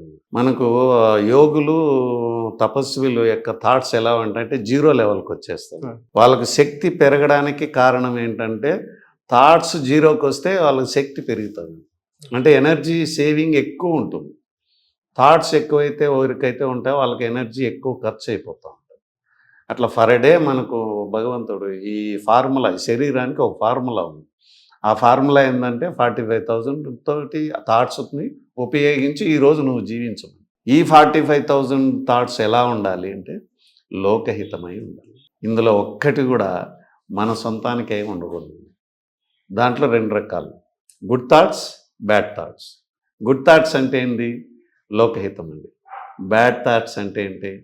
నీ కోసం నువ్వు చేసుకున్న ఆలోచనలన్నీ బ్యాడ్ థాట్స్ అండి. స్వప్రయోజనం ఉండకూడదు, సెల్ఫ్ అనేది ఉండకూడదు, ఐడెంటిటీ అనేది ఉండకూడదు. అన్నీ లోకహితమే ఉండాలి. 45,000 థాట్స్ అంటే 45,000 రూపాయలు నీకు ఇచ్చినట్లే భగవంతుడు ఫర్ డే. ఇది నువ్వు దేనికి ఖర్చు పెట్టాలంటే లోకం కోసం, లోకహితం కోసం ఖర్చు పెట్టాలి. ఈ థాట్స్ నేను 45,000 రూపాయలు అన్నాను కానీ వాటిని వెలకట్టలేము. అట్లా ఫర్ డే మనకు 45,000 ఆలోచనలు భగవంతుడు ఈరోజు గడపడానికి ఇస్తే ఎన్ని లోకహితం ఉన్నాయి, ఎన్ని సెల్ఫ్ అనేది నేను ప్రజలకి నేర్పుతాను, మా పోలీసులకి నేర్పుతాను. మా పోలీసులకు అందుకనే మా వాళ్ళందరూ మాట్లాడడం తగ్గించేశారు. ఆలోచన విధానంలో మార్పు వచ్చిందండి. మా ఏఆర్ పోలీసులో మార్పు వచ్చేసింది. నీ 45,000లో లోకహితం ఎన్ని నన్ను అడుగుతున్నాను. నా దగ్గరికి లీవ్ ఎవరన్నా వస్తే నీకు 45,000 థాట్స్ ఇచ్చాడు కదండి భగవంతుడు, ఇవి నువ్వు ఎన్ని ఖర్చు పెట్టావు లోకహితం కోసం అని నేను అడుగుతున్నాను. వాళ్ళు సార్ మాకు ఎప్పుడు ఇలా చెప్పింది లేదు, ఎప్పుడు ఇలా మాకు నేర్పించింది లేదు. సరే ఎప్పుడు చెప్పలేదు, ఇప్పుడు నేను చెప్పాను. ఇప్పుడు దీన్ని 45,000 ఆలోచనలు ఎలా ఖర్చు పెడతావు అని నేను అడిగి మరీ లీవ్ ఇస్తాను. సివిల్ వాళ్ళకు కూడా నేర్పించాడు సార్. సివిల్ వాళ్ళకు కూడా మా ఎప్పుడన్నా వస్తే నాకు గ్రౌండ్లోకి parade, Friday parade, Wednesday parade వస్తారు కదా, వాళ్ళతోటి డిస్కషన్ పెట్టానండి. 45,000 ఆలోచనలు మీకు ఇస్తున్నారు, అందులో లోకహితం ఎన్ని ఉన్నాయి, సెల్ఫ్ ఎన్ని ఉన్నాయి, అన్నీ లోకహితానికే ఉండాలి. దేవుడు మనకు అందుకే ఇచ్చాడు. ఓ ఫార్ములా ఉంది, ఆ ఫార్ములానే ధర్మం అని అంటారండి. ధర్మం అంటే ఏంటంటే ఈ ఫార్ములానే ధర్మం. ఆ ఫార్ములా ప్రకారం మనము జీవిస్తున్నామా లేదా అనేది ఒకసారి ఆలోచించండి. ఈ చేతులు ఎలా ఉపయోగించాలనేది ఫార్ములా ఉంది. ఈ కళ్ళు ఏం పని చేయాలనేది ఫార్ములా ప్రకారమే ఫిక్స్ అయి ఉన్నాయి. ఈ నోరు ఏం మాట్లాడాలి, ఏం వినాలని, ఇవన్నీ కలిపి ఈ 45,000 ఆలోచనల్లోకి వచ్చేస్తాయండి కౌంటింగ్. దీనికి ఈ ఫార్ములా, ఆ ఫార్ములా ప్రకారం నడుచుకోవడమే ధర్మం అని. ధర్మం అంటే ఏంటంటే ఈ శరీర అవయవాలు దేనికోసమైతే సృష్టించబడ్డాయో దానికోసమే ఈ శరీర అవయవాలను ఉపయోగిస్తున్నామా లేదా అనేదే ధర్మం. ఆ ధర్మం గురించి నేను ప్రజలకి, మా వాళ్ళకి నేర్పుతున్నాను. చాలామంది మారారు. మాటల్లో తేడా వచ్చేసింది, ఆలోచనల్లో తేడా వచ్చింది, మాతో చేయగలుపుతున్నారు. మీ వెంట మేము వస్తామని కూడా అంటున్నాను. నేను ట్రాన్స్ఫర్ అయితే మేము కూడా వచ్చేస్తాం సార్ మీ దగ్గరికి. నేను కూడా ఒక 5-6 మంది శిష్యులు, ఫాలోవర్స్ తయారయ్యారు. ఏ జిల్లాకు పోయినా దీన్ని ఫాలో అవుతారు సార్. ఇట్లా ఇంకా ఎక్కువ ఎఫెక్ట్ ఇదే ఇస్తుందండి. మెసేజ్, ఒక మెసేజ్ ఉంది, చాలా హార్ట్ టచింగ్ మెసేజ్ ఉంటుంది. ఈ 45,000 ఆలోచనల్ని లోకహితం ఎన్ని ఉన్నాయనంటే డైలమాలో పడిపోతుంది. నేనేం చెప్పాలని మరి ఇట్లా దేవుడు నీకు అలా ఇస్తే మళ్ళా దేవుడిని రివర్స్లో నువ్వు అడగడం ఏంటి? దేవుడు నీకు ఇచ్చాడు ఖర్చు పెట్టమని, మరి వాటిని ఖర్చు పెట్టాలి కానీ ధర్మం కోసము నువ్వు మళ్ళా రివర్స్లో నాకు అవి కావాలి ఇవి కావాలని అడగడం ఏంటి? దేవుడే నీకు ఇచ్చేసాడు, నువ్వు దాన్ని ఖర్చు పెట్టాలి, ఉపయోగించాలి, లోకహితం కోసం ఉపయోగించాలి. అదే ఎడ్యుకేషన్లో లోకహితం ఉండాలని కర్ణుడికి చెప్పింది అదే. అందుకని మా వాళ్ళని అందరినీ అడుగుతున్నానండి, 45,000లో ఎన్ని లోకహితం అని. ఈ ఎపిసోడ్ అంతా విన్నాక మీరు పోలీస్ డిపార్ట్మెంట్కి రావాల్సిన వారు కాదు అనిపిస్తుంది సార్. ప్రజలకి న్యాయం జరగాలంటే మా లాంటి ఆఫీసర్లు చాలామంది ఉందండి. ఐపీఎస్ ఆఫీసర్లు అండి, సీనియర్ ఆఫీసర్స్, అన్ని విషయాలు తెలుసండి మా ఆఫీసర్స్కి.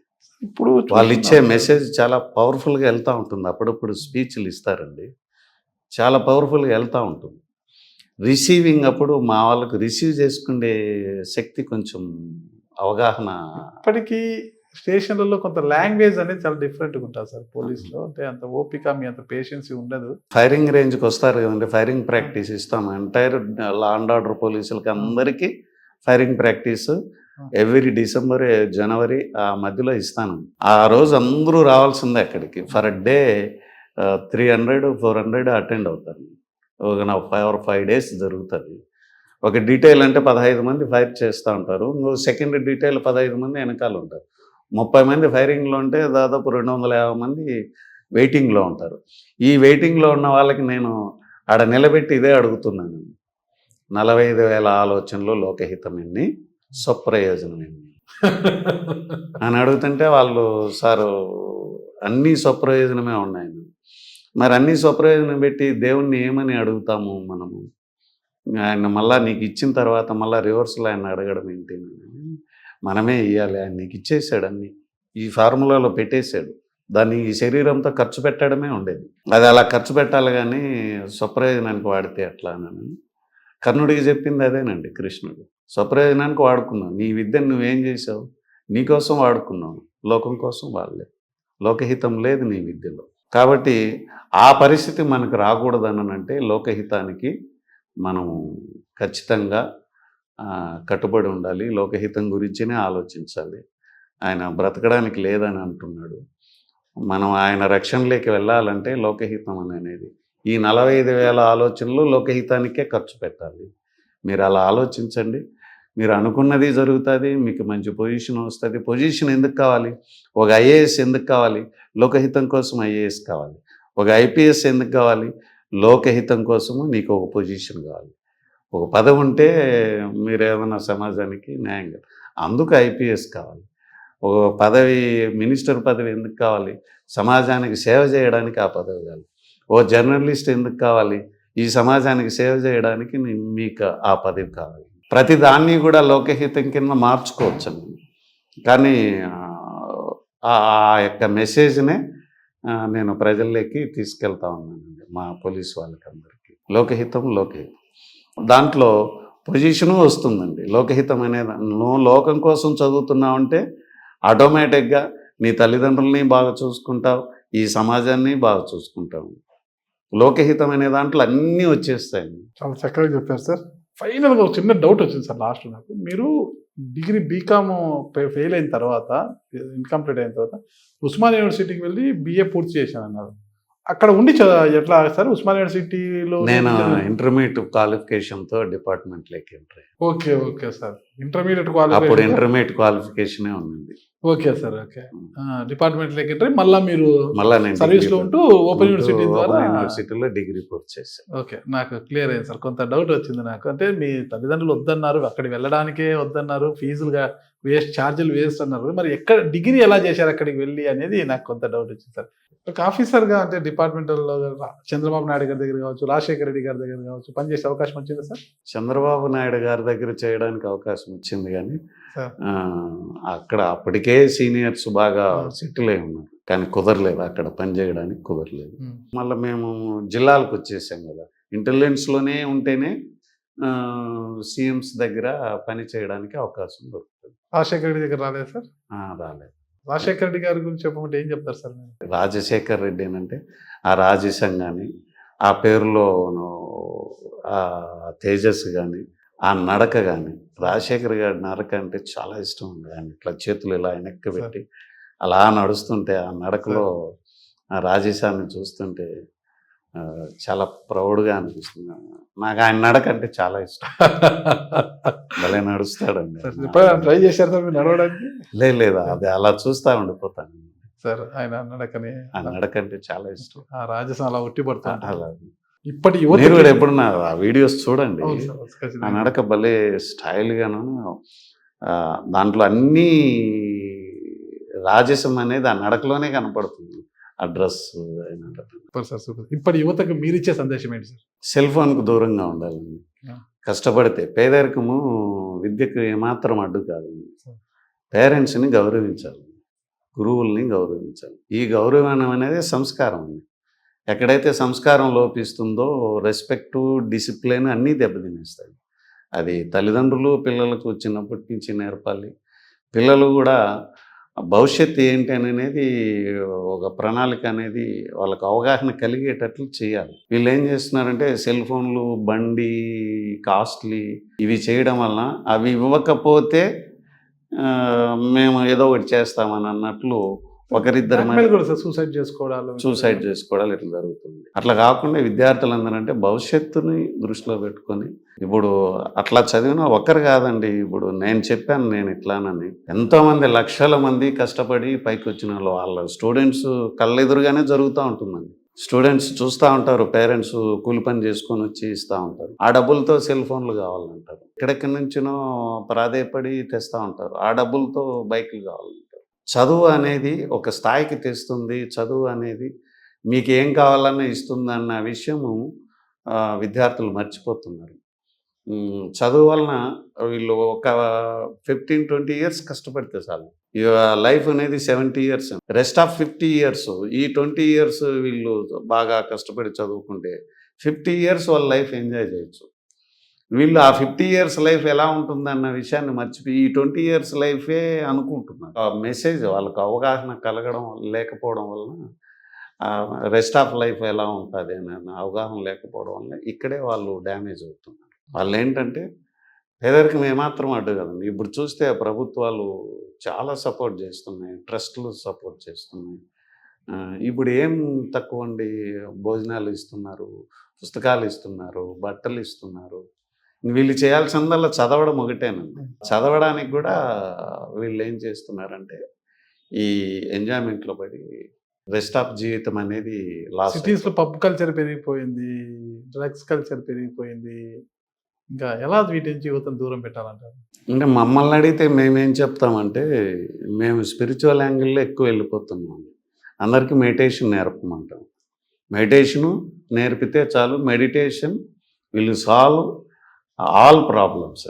ఖచ్చితంగా సార్, చూద్దాం సార్ మీ సూచన మేరకు అందరూ. అందుకని మేము మెడిటేషన్ పైనే కాన్సన్ట్రేట్ చేస్తాం. ఫైనల్ ఒకటే సార్, అమ్మగారితో ఒకసారి మాట్లాడచ్చు సార్, ఫోన్ చేసి. వినపడదండి, పూర్తిగా చెవిడైపోయింది. చూపు కూడా తగ్గుతూ ఉంది. 85 ఇయర్స్ క్రాస్ అయింది. ఆమెతో మాట్లాడాలంటే మనవడు మనవరాళ్ళు పక్కనుండి వాళ్ళు వీడియో కాల్ ఆన్ చేసి చూపెడతారు. చాలా సంతోషం సార్, చాలా మంచి విషయాలు చెప్పారు. ఎక్కడైతే కట్టెలు అమ్మారో అక్కడే ఈరోజు పూలు అమ్మే పరిస్థితికి మీరు వచ్చారు.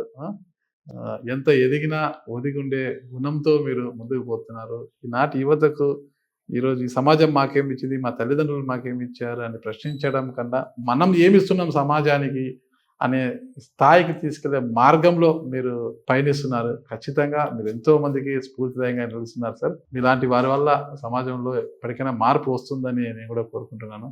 Thank you sir. మీరు ఇంకా మరింత ఉన్నతికి చేరుకోవాలని కూడా మా యాజమాన్యం తరపు నుంచి కూడా తెలియజేస్తున్నాం. Thank you sir. నమస్తే. థ్యాంక్ యూ వెరీ మచ్ అండి. సుమన్ ప్రేక్షకులకి అందరికీ కృతజ్ఞతలు.